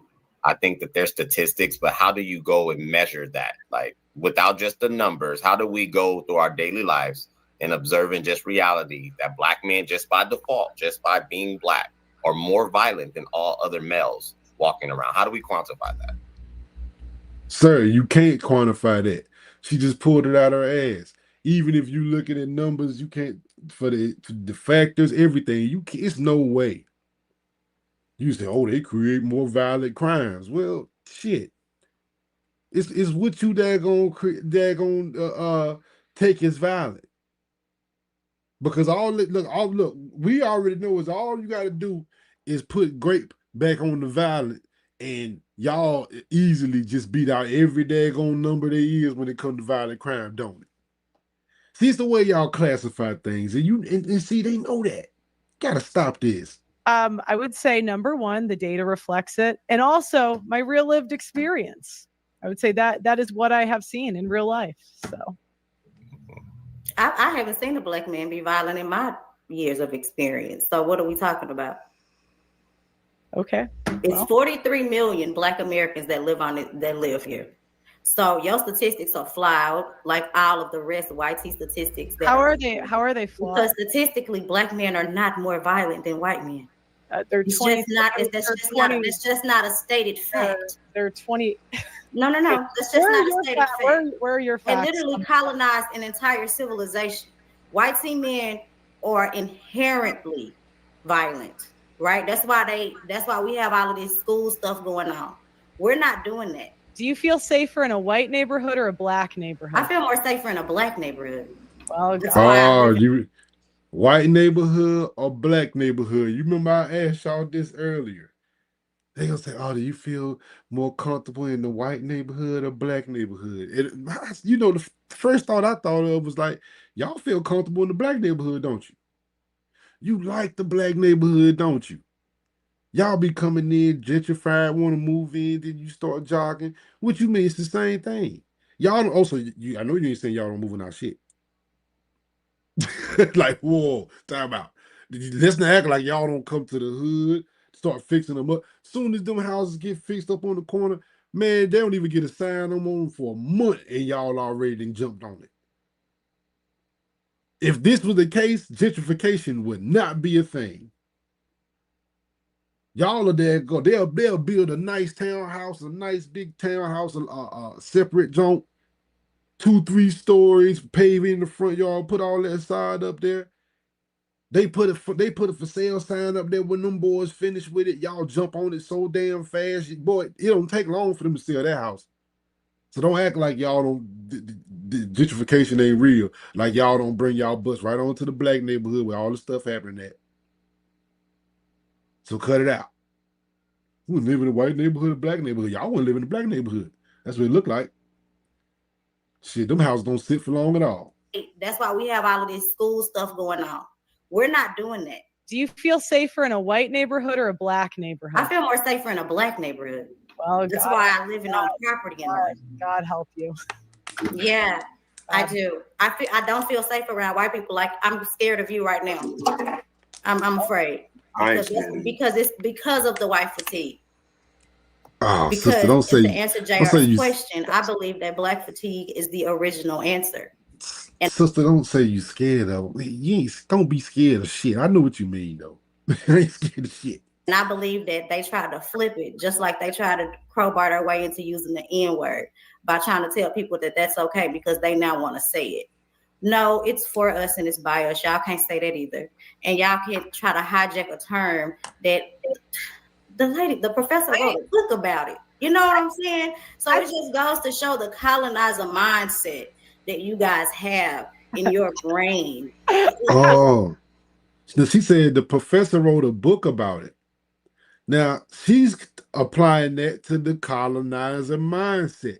Didn't think of that. That we're gonna come in, colonize what you've done, turn it into our own. And she said all it is a colonizer mindset. I thought that was interesting. I'm just hearing like, oh, okay, that's interesting. Literally disgusting. And it's sickening, right? It's like almost like a mental illness to me because there is no way that y'all just really came in and hijacked this term in an effort to humiliate or talk down on black people. When you pull up those statistics, do you know that black people patent over 50,000 inventions in this country? Do you know that we built now, of course, I've done a show on that, but yeah, like you said, like I told y'all before, they're using the term. They're using the term to get at you. Yeah, I can use that term to get at you now. I'm on your ass. You know what I mean? Yeah, I'm on your ass now. I'm on your ass because black fatigue now gives me the license. Black fatigue now gives me the ability now to do what? Now I'm on your ass now. Now I get to say all the shit that I've been wanting to say. I've been wanting to say that. Yeah, now of course, y'all, you might think like, oh well, no. Now it's really fuck you. Right? Now it's really fuck you. I get to come up here and rattle off all these stats. I get to come up here and rattle off all these stats in the name of black fatigue. Man, get the fuck out of here. See, that's their little vehicle We actually now. built this country from scratch. No, you So didn't. when you bringing up statistics, What please, institution did we you? know let her who finish we are, talking. We know our history. We know who we are. We know our history, and we know we've been You here. see how she and we still interrupting? here. Y'all hear Like how see, you hear Pearl interrupting? But then don't want nobody to interrupt her. 27% of Black Americans live in the middle class. So that little small degenerate class of people that you like to brag about and y'all like to put on the forefront, we don't like them either. They get shunned by us too. So this whole concept of Black fatigue doesn't really exist. Like Illa said, it doesn't exist. That's just a people fatigue. Yeah, but you can't tell people how to. You can't crime. You can't We tell don't people like any of those things. If So you it's a given. you can't tell people how to. Hold on, y'all. Hold on. We live under a system of white supremacy Hold on, Pearl, right hold on, now. Pearl. We live under a system of white supremacy. That's not going to change today. It's not going to change tomorrow. Currently in 2025, Black people live under a system of white supremacy. So to sit on this panel, Pearl, and be disingenuous and act like that doesn't exist, you lying. You lying. All right. Let me go to get these other folks in before we go ahead and start this debate. Amir, I'm coming to you next with the same question. What does Black fatigue mean to you? Now, all right. You know, now we just seen that exchange. He was like, all right, now it's gonna go to Amira. Now let's see how Amira let's see how she answers. You know. I don't know what to say. I mean, I just want to be honest. Like every single time that we have this type of conversation, I can't speak honestly. I can't, because every time I speak, I get told to shut up. I'm not Black. I don't understand why they do the things that they do. Oh, oh, we going victim earlier. I don't, I really just don't even want to speak, because every time that I speak, like, oh God, do we go victim this early? It's no way that we went victim this early. If I speak on my observations, I'm seen as hateful. If I speak on pattern recognition, I'm seen as hateful or racist. I don't think that this is a proper panel for me to speak on those options. On those God. topics. I would love to, but every time that I want to bring out a problem or an issue, it turns into something that is not fruitful. I would want to talk about it, but this is not the panel for me, because I didn't know what the topic was before I came on, JR. I'm sorry. Yeah, but you can speak on it. No, we did this last time. Really? And we made it last time. No, I mean, we did this last time. I mean, I can't. I mean, I don't even want to speak on it, because I would like to know what would you say is one of the problems that you observe, Amir? If you're saying there's a problem. True, you weren't here the last time, or maybe you were. We talked about it briefly, and all I did was speak about what we see. And then as soon as I spoke about things that I see, it was like one of the answers was, well, that's because white people did this, and you don't understand because they did this, and that's why Black people do this, and you can't speak on it because you're not Black, so you don't. This is that damn victim. I damn near got a victim fatigue. If you know me, I can't take the victim thing. I'll be like, I see it a mile away. I'll be like, yo, you gotta stop that victim shit, yo. Oh man, you been around me, you been to me in the chat, boy. I call victim shit out quick. I'll be like, hell nah, man, don't bring that victim around here. Stop that damn victim shit. Oh, so I don't. The preemptive cloak of victimhood is giving me fatigue. Like, I think that's very exhausting. I'm fatigued with that. I'm fatigued further with the attitude. You see, she's so polite.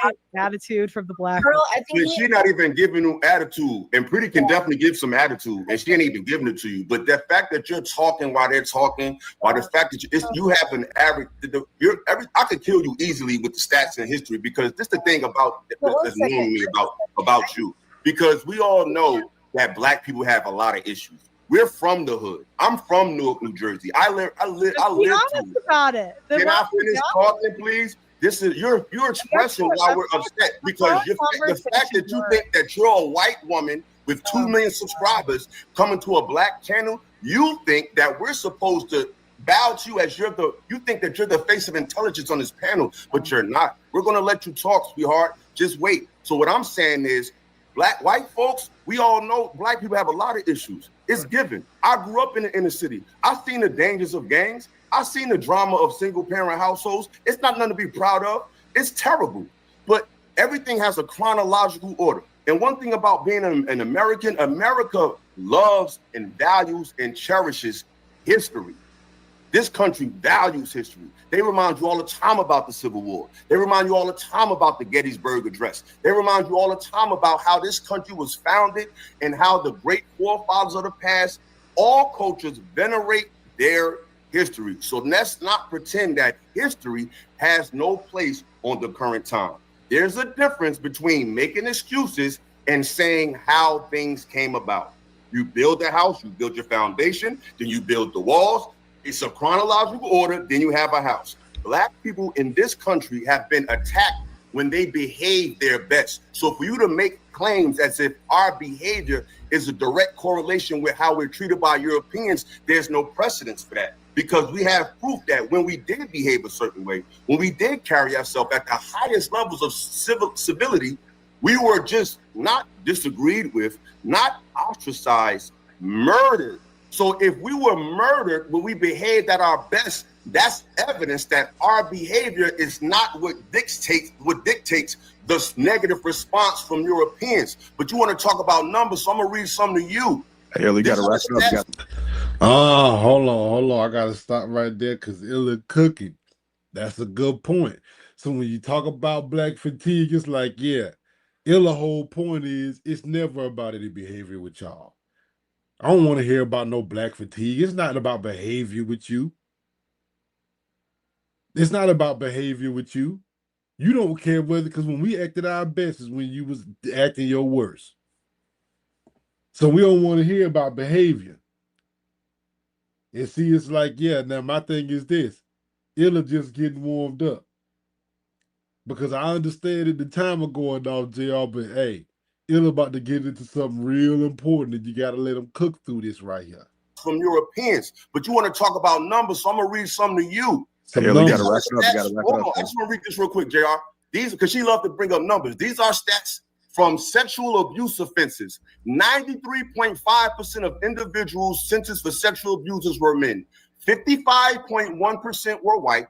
15.2% were Hispanic. 13.9% were black. 13. Oh, sexual abusers.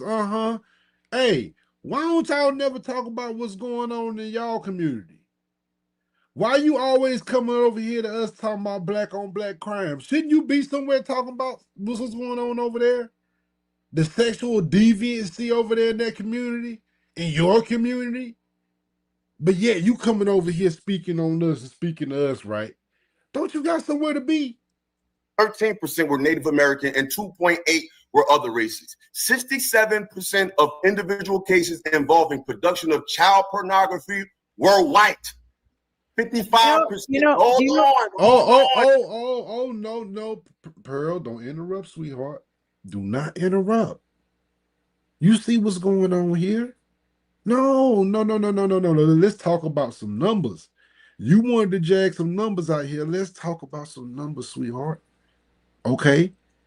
Because when we start talking about these sexual crimes, all of a sudden we start saying, oh, it's white men. The white men take pussy. Oh, these white boys out here taking pussy. See, y'all don't talk. How y'all don't? Hold on. So, ladies, y'all don't consider taking pussy as violent. I always considered taking pussy as violent. Oh, I'm sorry, grape. Okay, I'm sorry. I shouldn't say it like that. I gotta stop talking like that. I'm just saying, I always looked at it as violent. That's violent.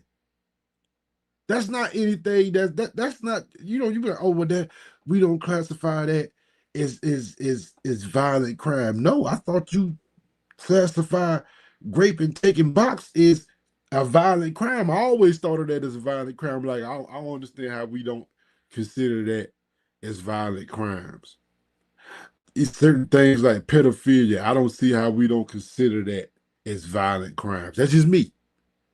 Now maybe somebody can tell me, no, Mufasa, it's a way that you should separate sexual crimes from violent crimes. But I'm thinking like, yeah, I don't really think you should separate them because I look at them as violent crimes. You most of the time have to commit violence to do those crimes. So I would look at them as violent crimes. I don't see why you would separate them and then call other people violent when you doing some of the most deviant things and not calling it violent. It's just weird to me. Sweetheart. You've been talking forever, 55.6%. Oh, that's you want to set them up. For other races. 67% of individual cases involving production of child pornography were white. 55%. Hold on, sweetheart. You've been talking forever. 55.6% of individual cases involving travel for prohibited sexual contact were white. 60.5%. So sex trafficking, seems to be majority. Like I said, but they don't consider that violent crime. Ladies, y'all don't consider that violent crime? I don't know. Okay. Individual cases involved in criminal abuse were Native American. 85% of individual cases involving statutory rape. We gotta wrap it up, Ella. I'm just saying. Oh, you get the they're on 85% of statutory. Again, y'all don't consider that violent crime. I guess that ain't considered violent crime. But they commit 85% of it. Get the gist of it because I got information. I'm not about to talk about my behind. I'll just say the difference. But it's not about being racist. Ella. All right. The All you can do is laugh. I ain't lying. The difference. Yeah, see, that's again. Pearl, 30 seconds. Pearl, 30 seconds. White people don't get offended by laughing and smiling. That's just basic respect, decorum, politeness. I'm not offended by it. What? No answer to anything? Just white people just don't get offended by laughing and smiling? What? Okay. Definitely get offended when you hear that's actually micro. That's actually Hold on. Let it go. Let Pearl get up 30 seconds and the second thing is I think as an adult you are responsible for your behavior, so I wouldn't blame that on history. I would blame it on your poor life choices if you're somebody that's made a poor life choice. And because I was rudely interrupted, it's okay. I did it too. The attitude. Chill out. Hey, Ella, let her finish so we can go to get the ball. Ella, just mute up, Ella. That's all right. He could go ahead. Okay, go ahead, Bo. And then we get Cooley in there. Yeah. You ain't running shit. Okay, great. Good God. She had nothing to really say. They just.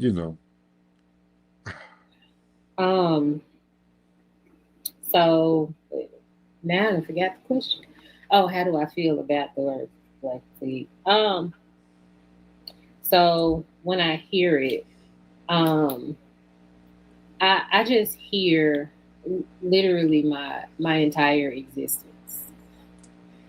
It's being the safe light skin that's got to hear, you ain't like them other ones. You don't speak like them other ones. You don't act like them other ones. And I'm just like, that's what I hear when I think about black fatigue. I am tired of them skating by and not taking accountability for the fact that they don't have to know anything about racism. And look, and remember we was talking about disrespect, right? Remember we was talking about disrespect. I remember Hemp talked about this a couple of days ago when he was talking about, when you leave, when you used to be, you were on camera, right? We're gonna skip a little bit. When you were on camera, and then when somebody start talking, and then you go off. But I think it's a complete psyop because if it's a thing. Oh yeah. Now Cooley comes in, right? That's what I think of. Cooley All right, go ahead, comes in. Cooley. Black fatigue, what does it mean to you? Cooley comes in, another content creator. Now let's see what Cooley got to say from No Fugazi Podcast, right? Yeah. So, I mean, one, I would say the term black fatigue, I remember when I first heard it, this was some years ago.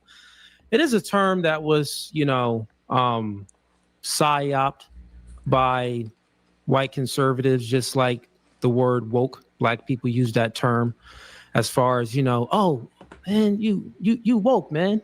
You know about history. You know about black history. You know about these things. So truthfully, if we're being honest, the term has been psyoped by white conservatives, and it's the far right white conservatives, if we're being truthfully honest. And they have an agenda. Now Cooley might be on to something. He said, yeah, this thing's been psyop, yo. This is by the far right conservatives. They took the word, they black fatigue. They psyop this thing, right? Agenda is what I truly think. What I truly think the agenda is. I think it's a complete psyop, because if it's a thing, that black fatigue is real, white fatigue is real, Puerto Rican fatigue is real, all the fatigues is real. Mexican fatigue is real. Oh, y'all niggas crossing the border? God dang, stop crossing the border. Put the borders up. Why isn't Trump saying Mexican fatigue? Right? So truthfully, I think it's a psyop, and a lot of the whites have been psyoped by, things that's being trendy on the media right now. Like they'll see a video on X and it's a black woman acting ratchet, which I don't condone this behavior. I think it's immoral. I think it makes the community look bad, right? So we have to be honest about those things too that we do see on the media. But I do think that it's a clear psyop. But let's peel the layer back to this. Why is this happening? Why is the white community on the right? And I would say that I'm a fairly conservative guy. I voted for Trump, if anyone doesn't watch my content, but I'm just being open and honest here from what I see, right? But I think it's also a side effect of white guilt. Let's speak about white guilt for a little bit. What is white guilt? White guilt is not. Now, I don't know where the hell Cooley going with this, but I don't know about this, brother. Hey, I agree with you on the psyop and all of this. And now he said, you know what? I think this is a side effect of white guilt. You were like, what? Black fatigue? I don't know where you going with this. It's dumb. Like, how did this even come about? Like, white people shouldn't feel guilty for what their ancestors done in the past. There's no black guilt. Like, think about this. Like, how did a particular community, I would say, just be honest, the Jewish community, I would say more of not them. What'd you say? I gotta. Yeah, that J word just that. Yeah. Well, we won't stick with the J word, but let's say let's give them another word. Let's just. Man, I swear, man, I don't get this. Scared to death of Jew. Say it's APAC, Israel, those type of individuals. I think it was a psyop, and if you think about it, they truly had to psyop the whites and also psyop the blacks as well, because they wanted to seem like a victim class. So they made then the black people seem like a victim class as well. And that's what created this white guilt, right? So I think it's a side effect of white guilt, and these white people feel ashamed of, think about it, when these white people are kneeling down to these black Hebrew Israelites for all of the sins that their ancestors committed. I think maybe you've seen some clips like that. It's very stupid where you see this. It's pitiful almost. But I think that I'll land my plane in a second. I think that these. What the hell? I ain't seen no clip of that shit. I guess different people, different algorithms. The people that have the white guilt, it turned into rage. It flipped and it turned into a rage guilt. So then it went from, when they finally got the truth. Oh, that's that rage thing I was talking about earlier. Right? Remember when I equated black fatigue to black rage? You remember I did that? Truth. And the curtains was peeled back. It's like, wait, we were lied to. We don't need to feel ashamed about what our ancestors did in the past. So now they're like noticing every flaw within the Black community. They're noticing it all. It's like, wait, I had to feel white guilt before, but these Black people are acting wild over there. What's going on? Black fatigue. So I think it's like this rage guilt that's coming out of the white community, right? Now, these are just all my thoughts on this randomly. I wasn't really prepared for this conversation, but I'll go ahead and land my plane there since the time ran out.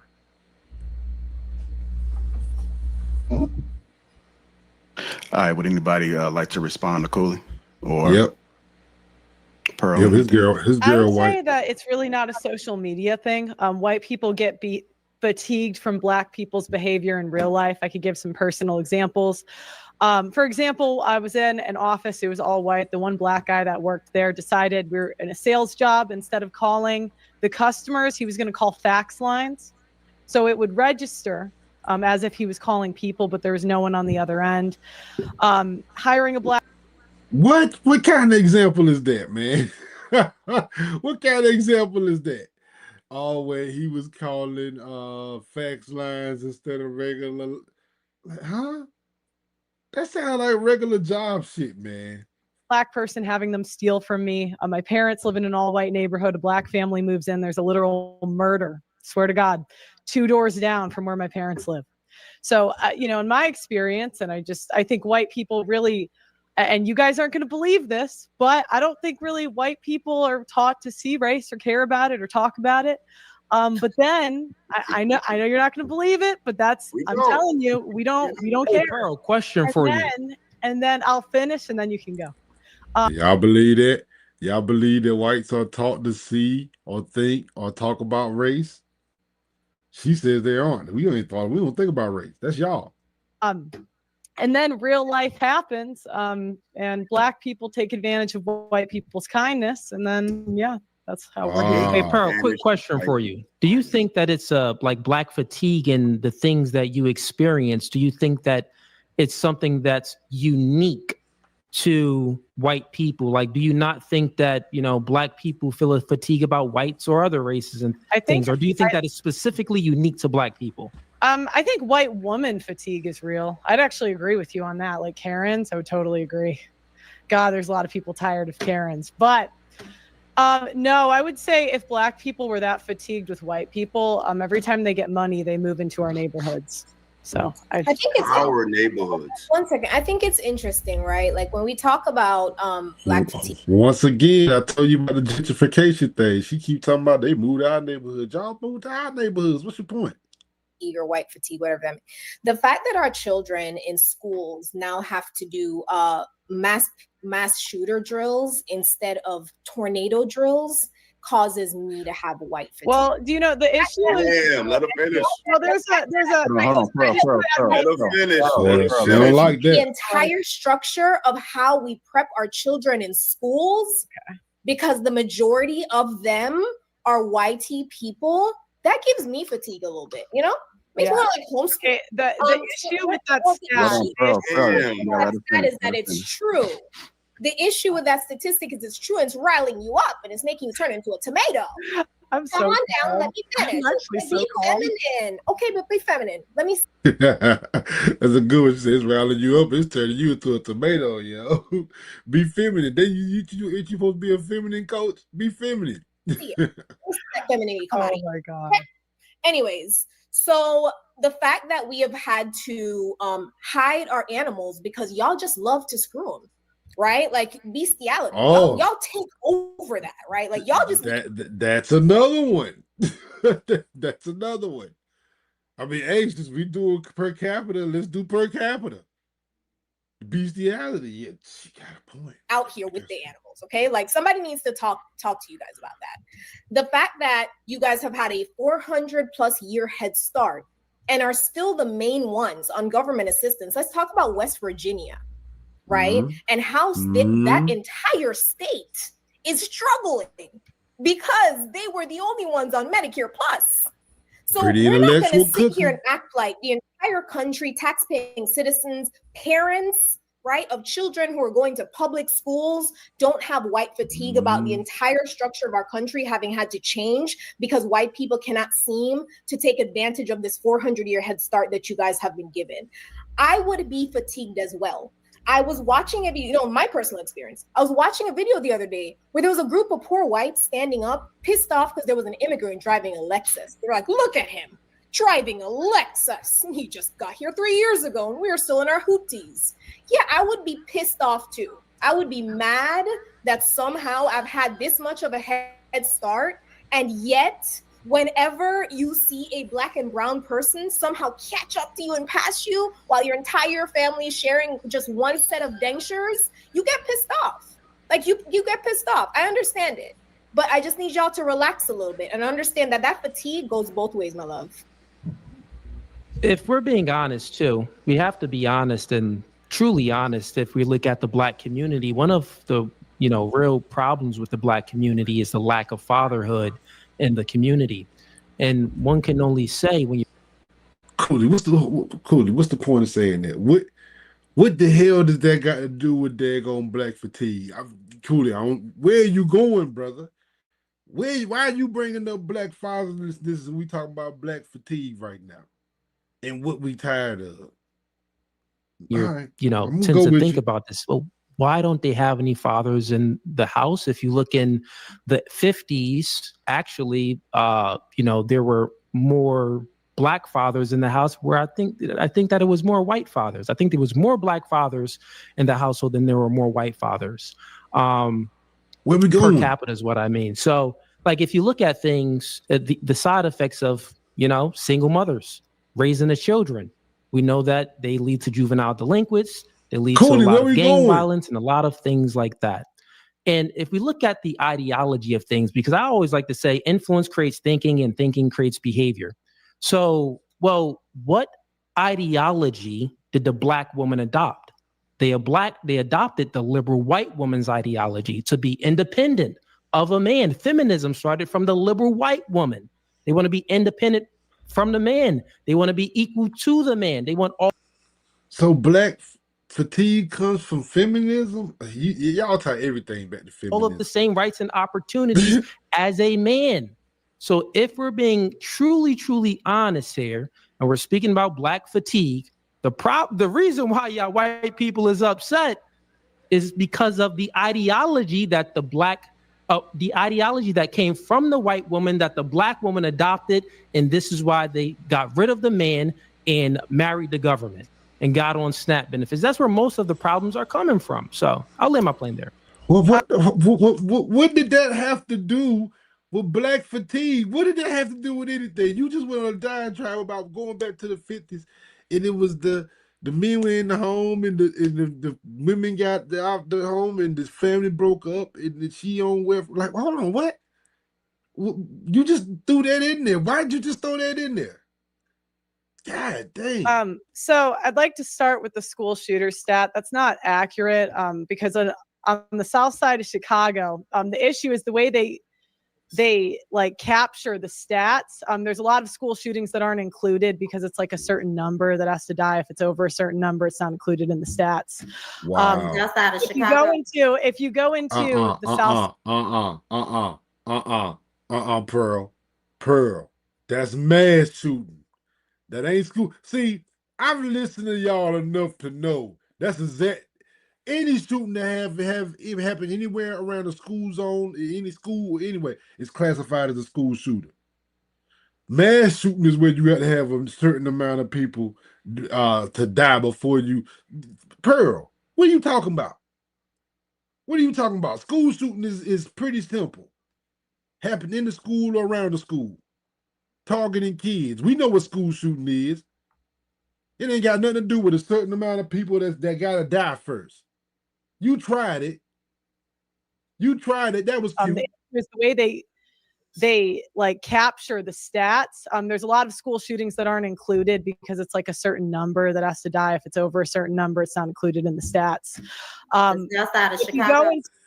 If it's not included, if it's over a certain amount of kids, What Pearl? What? Okay, all right, whatever. If you go into the south side of Chicago, there's a lot more shootings than like at the white schools in the suburbs.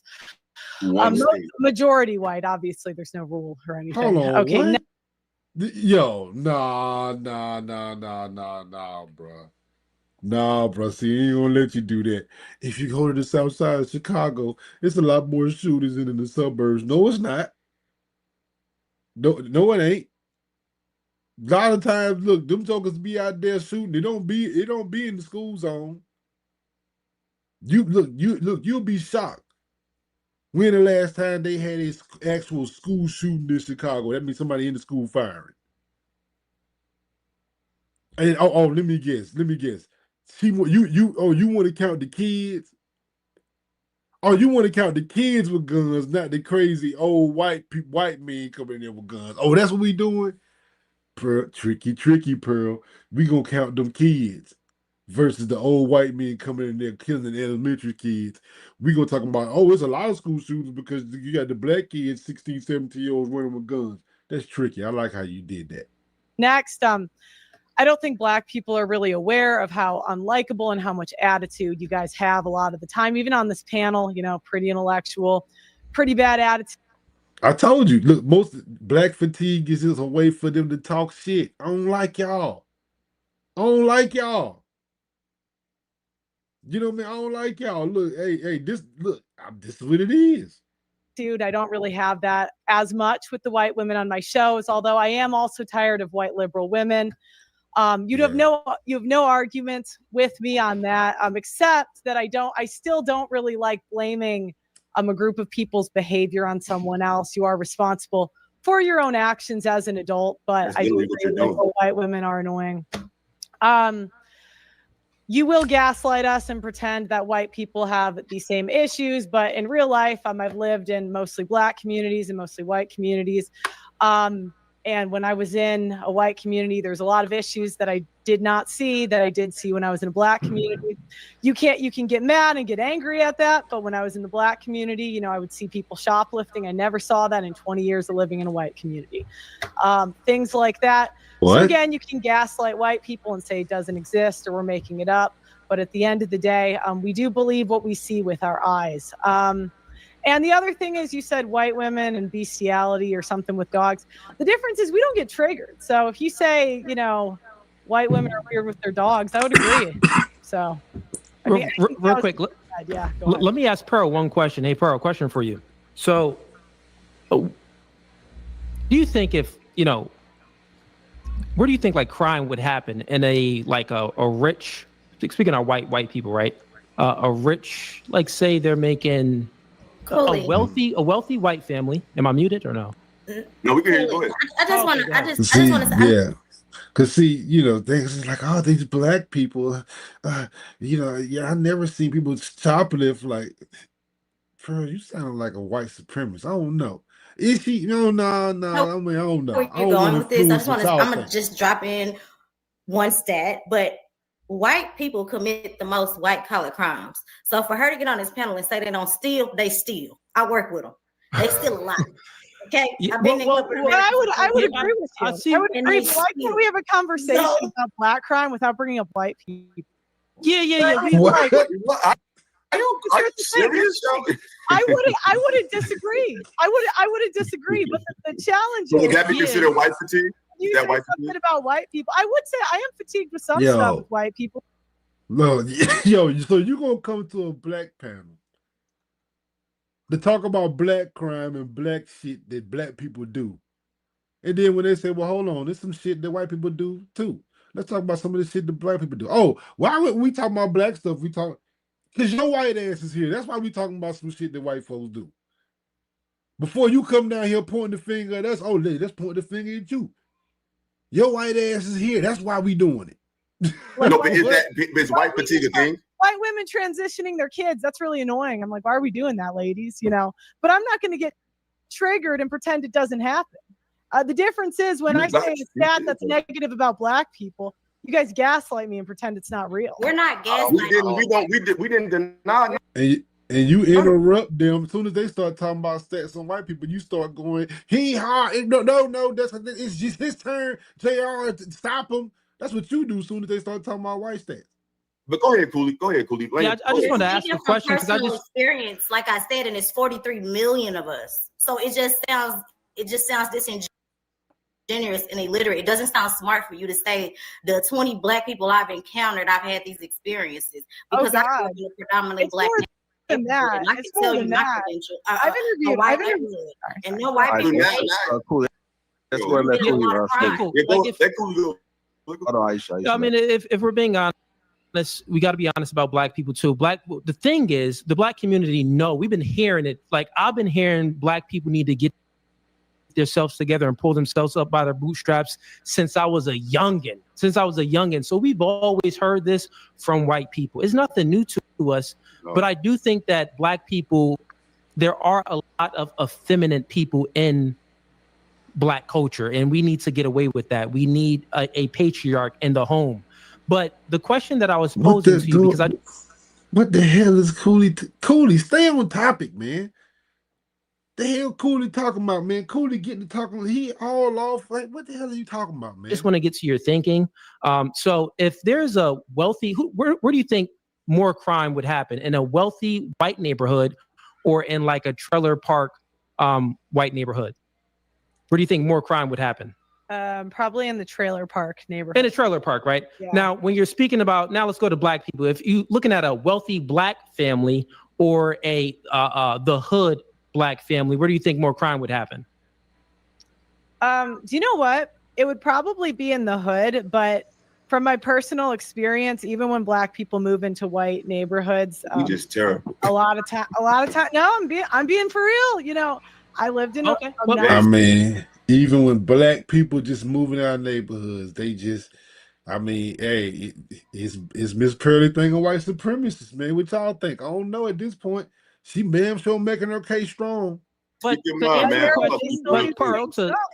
Pearl, to answer the question, you would say that you would see a difference there. So since there's a difference between white wealth and white poverty and the crime rate would be higher within the white poverty, and it would be the same within the black wealthy class and the black poor class. You would see more crime where there's less income. This is true. So if we just take that into account, well, yeah, why? It isn't a race factor. It's more to it. It's more of a community, education, family, a nuclear family. So there's more factors, and just the color, black fatigue. There's more factors into it. So again, you can. So okay, are you saying okay?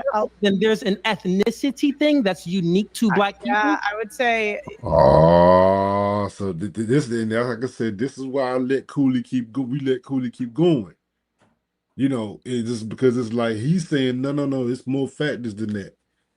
You know, when she's saying no, he was like, so hold on, you saying it's an ethnicity thing? All right. And remember my question. It's Miss Pearly Thing on white supremacists. Or black fatigue. There's more factors into it. So again, you can. So okay, are you saying? Okay. Then there's an ethnicity thing that's unique to black people? Yeah, I would say, yeah. And this is just my personal experience. Yeah, ethnicity problem. This is just ethnicity. Is Miss Pearly Thing a white supremacist? Yeah, there's something wrong with the ethnicity. Then it's just unique to black people. That's what I wanted to know. You want to get to the ideology of people. Let's let her respond, and then we'll get Miss Pearly. You can, slice the numbers to say whatever you want in some cases. But there's just a lack of basic decorum that even when black people come into white spaces, a lot of times they lack. As I said earlier, it's an attitude thing, a lack of work ethic thing. It's not all, because again, I've met black people that don't do this. It's not every single one, but just as a group, balance of. But see, you just said it's an ethnicity thing. You can't say it's an ethnicity thing, and then it's going to turn around and say not all. Probabilities, you're going to get more of an attitude, lack of good faith, more emotional is just the trends that I've noticed, even on this panel. But not you, Cooley. You've been great. So go ahead, Miss Pearl. Of course. Yeah. See, you just to see everything. Oh, but not you, Cooley. Yeah, Cooley just walked your ass down and got you to admit something. He just basically got you to admit that you a white supremacist. You think you better. It's the ethnicity thing. He didn't walk you there and got the most damning point out of you. That's the biggest point somebody didn't get out of you is that you say it's the ethnicity thing. But that's okay. Go ahead. Yeah, they speechless. So there was a lot that was said. I want to make us aware that when we're talking about media and what we're seeing, our stats, where we're getting our information, your statistics are from the FBI and the Bureau of Justice. God damn, girl, you slow. I gotta look. I gotta Right get now, the that's part. insulting. Hurry up. Our culture and help us evolve. See, I was just playing a little bit, but I'm gonna take the gloves off. So when she was speaking about Blacks taking advantage of white people's kindness, she said that once, and she also said that we take advantage. Hey, how you doing? You take advantage of white people's nature. I don't understand how you could speak about white people's nature here in the U.S. Those same people who continuously oppress us under colonialism, patriarchy, and capitalism, which can't literally operate those three motors without sexism and racism of some form. So I don't understand why or how you think we would be taking advantage of a person's nature who are literally oppressing, suppressing, and depressing us. That's why we're having this issue and this conversation about Black fatigue. It's something that white supremacy has created. And until you acknowledge that and culturally justify why you won't let us have our way and be alone and do, because in Tulsa, Oklahoma, we were fine in 1921. We were also good in the 60s too. We were good before you guys. Let me let you know, I'm superior to you, baby. Okay, sure. Go ahead. Because I just want to test the logic. It sounded nonsensical, but go ahead. No, so the reason I know she said. Let me ask her a question to test her logic. If you mind yielding the floor to me, Pearl, I would just want to test her logic. No, I was gonna respond to her. Okay, sure. Go ahead. Because I just want to test the logic. It sounded nonsensical, but go ahead. No, so the reason I know she said that I forgot what she said about the facts, data, and statistics, but my opinion on facts, data, and statistics is they can be helpful. However, you do need to take them with a grain of salt because you will be easily manipulated if anybody can put a study in front of you and you automatically believe the study. So that's my opinion on it. I think I've interviewed. Oh, damn. Well, she just made you contradict yourself. Why'd you get up here with these folks railing off all these stats and then you going to come out here and say that? You going to come out here and say that after you done browbeating these people with stats. You now going to come out and say, I don't do the stats because they can be manipulated. What? 1,000 people, and I found that what you see in real life with your eyes is the most accurate. So you can take that or leave it. I understand other people have different opinions. And that kind of goes back to the good nature. Again, you can say white people, you have nothing to complain about. Black people don't take advantage of your good nature. But if enough white people have that same experience, which a lot of us have had, you can't gaslight us into not feeling it. Like, for example, I hired somebody and I got a camera stolen from me. Hired a black person, hired another black person. They said I had a colonial mindset. And basically called me a racist at the time. You kind of do, but you had a couple bad experiences and not everybody got to pay. Even though I doubled their subscribers. And it's like, we offer opportunity after opportunity, and it's not all. Some of my best employees have also been black, but I just haven't had the same experience. And me personally, I've interviewed 1,000 people across countries, and I've also hired every single race. There's no race I haven't hired. So there's patterns and things that you have when dealing with black people that you don't with other races.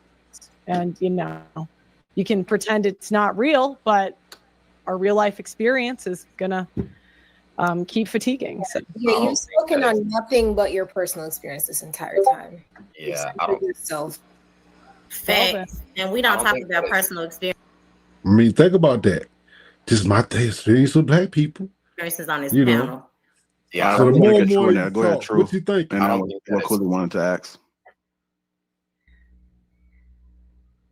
throwing hands or maybe trying to be overly offensive. In my opinion, I don't think that's an issue, because you compared a lot of times that as a white woman you're not triggered. Well, that's your personal choice. If someone gets triggered by something that is being presented to them, I think they have the room for that. When they start, man, I gotta get the other part. Say they typically crime. They will issue that I'm having. I would like to have a conversation. Right. So, again, Black people do have the right to be passionate when they talk, but we also have the right to be fatigued. So it can be very fatiguing when, it's a little bit rude. Just my opinion. You can take it or leave it. Black people do commit more crimes. I think it's very obvious with the crime rate. The fact that you're kind of uneasy generally when you're in a Black area, you're much more likely to have someone commit a crime. And a third of Black men have felonies. So, I mean, I don't even know why we're arguing that point. Like, it's very obvious that Black people commit more violent crime. Like, I'm not going to gaslight you about the liberal. I'm gonna ask y'all again. Like I said, she said the stats don't really mean nothing, but then she come in here with these stats. It's confusing. You see what I'm saying? We fast forward right to the point. I'm like, yeah, what? 6 minutes later, she's talking about stats again after she just said what stats can be used to manipulate anything. But then come up here and start rattling off stats again. Liberal white women. Like, can't we just be real here for like 2 seconds? If you add in per capita, we can have a honest conversation. If you add in per capita, we fine. Say per capita. Fine. You did not, but you said commit. I know, but see, that's bad faith. Fundamentally, do not. That would not be the case. It's like it never ends. You continue to speak on your personal experience. You continue to center yourself. You spoke about employing Black people. The majority of white people in America are laborers. They do not employ anybody. They are employed. So therefore, you speaking about your experience as an employer is quite literally antidotal to you and the minority. The majority of people are not out here hiring people. So that's not true, though. That's not what I said. And another thing that I know about you, like, you're third generation. That's not true. What do you mean that's not true? Like, your family is wealthy, so you do not have any experience with, I was in a white neighborhood and Black people moved in. You didn't talk to the Black people, sweetie. You did not talk to the Black people. You were not around the Black people. Oh, that's you are making it up. Okay. No, that's true. That's true. She probably only know the ones that came in the office and then worked for. She don't know these people. Just once again, generalizing on shit that she don't know. You know what I mean? Hey, what's going on, Sharon? Generalizing on shit she don't know, just talking. Okay.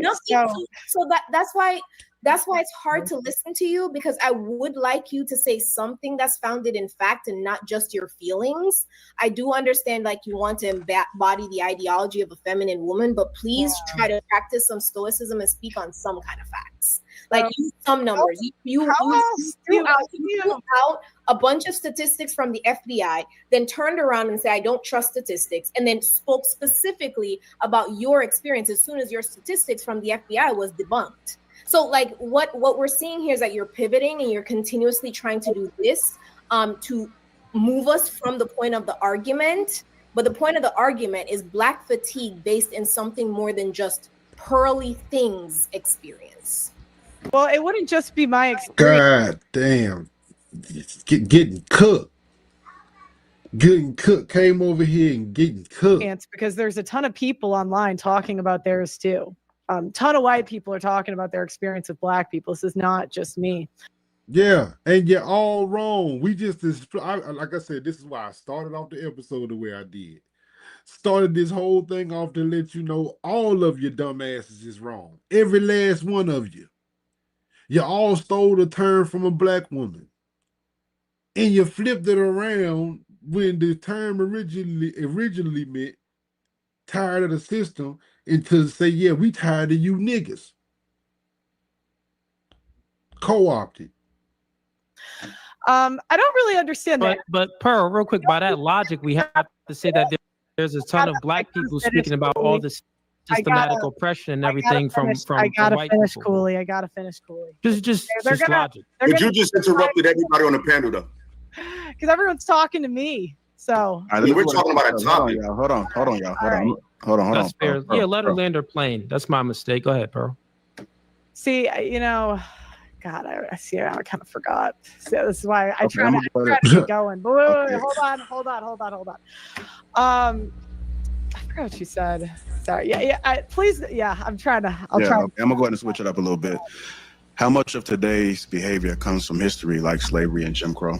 Yeah. So, you mind if I speak on this a little bit real quick? Because I was gonna ask a question to Miss Pearl and then also Pearl, because Pearl says something like, well, I see a lot of things on social media and a lot of whites are complaining. If using that logic, you would have to be logically consistent and say, well, since black people are always speaking about, the past history of, white people enslaving us and Jim Crow and everything like that, then that must have some legitimacy to it as well, right? This if we're being logically consistent. But anyways, to answer your question, you said, how much does the past history... Yeah. I mean, if you keep it logically consistent, because she said, this is a whole bunch of people online keep talking about it. Oh, really? They talk about a whole bunch of shit that you say don't matter. That is a hoax, huh? Have to do with today? How much of today's behavior? And I'm going to drop the timer down to 2 minutes. We got to get some other folks in, y'all, because some of the same people talking. How much? Yeah. Now, my whole spiel of is Pearly a white supremacist was based on the fact that she said, well, no, it's just a black thing. This what it is, a black thing. It's not this is a black thing, an ethnicity thing, right? That means the DNA thing. That means that what? That means that it at the end of the day, that means it can't be changed, right? I want y'all to think about that. Think about that thought. Think about the thought process. You know what I mean? Think about that thought process and what that means. So I'm sitting here like, God damn. How many, is Pearly's mindset is saying, no, this is just a certain race. It's just you guys. See, she wouldn't even cop to maybe it being everything. Maybe it being we're just fatigued of certain behavior. Certain bad behaviors. Nah, it ain't that. It's you motherfuckers. It's you motherfuckers. I'm tired of you motherfuckers. That's what I'm tired of. That's what we tired of. They talking about black fatigue. Look at your skin. You're black, yeah, fatigue. What, the white, yeah, we know they got stuff going on, but we ain't so much tired of, black fatigue. Right? That's what we looking at. So we tired of it, right? And I think that pretty much we proved, and pretty much most of y'all think that black fatigue, and looking at the poll, black fatigue, is it fake? 50% said yeah. But a lot of us really don't even really know. You know what I mean? A lot of us really don't even know. But Pearly said it right to us. Said it to your face. Ah, man. Think about, it's like, God damn, you bold motherfucker. She was bold as hell. Sitting right there telling you what it is. And it's like, even after you explain to her, Mary Frances West came up with the term. She wrote a book called Black Fatigue, right? And this is what it meant. Actually living under the system, what makes you fatigued. It's actually black experience. They hijacked it and turned it into nah. You ain't tired because you're going against the system. The system tired of your black ass. I'm like, damn, they did that. Yep, that's what they did. That's what all black fatigue is. They turn around on you. That's crazy. That's crazy. That's crazy, man. Think about that. Think about that. They just turned it, flipped it around on you. Now they tired of you. Fuck being tired of the system. They tired of you. See, man, we got to stay with it, man. We got to think. We got to stay with it. All right? But yo, man, appreciate y'all, man, rocking with your boy. You know what I mean? Appreciate y'all rocking with your boy, man. Y'all look, hey, y'all know what's going on in the morning. You know what's going on in the morning, all right? Be here early, be square, man. Sporty's gonna have some news for you, but till then, I'm out. She got a big ass body with some little ass breasts. Do like a gorilla, bitch, and beat on your chest. Big ass body with some little ass breasts. Do like a gorilla, bitch, and beat on your chest. Silverback, silverback, silverback, silverback, silverback, silverback, silverback, silverback, silverback, back, silverback, back, silverback, silverback, silverback.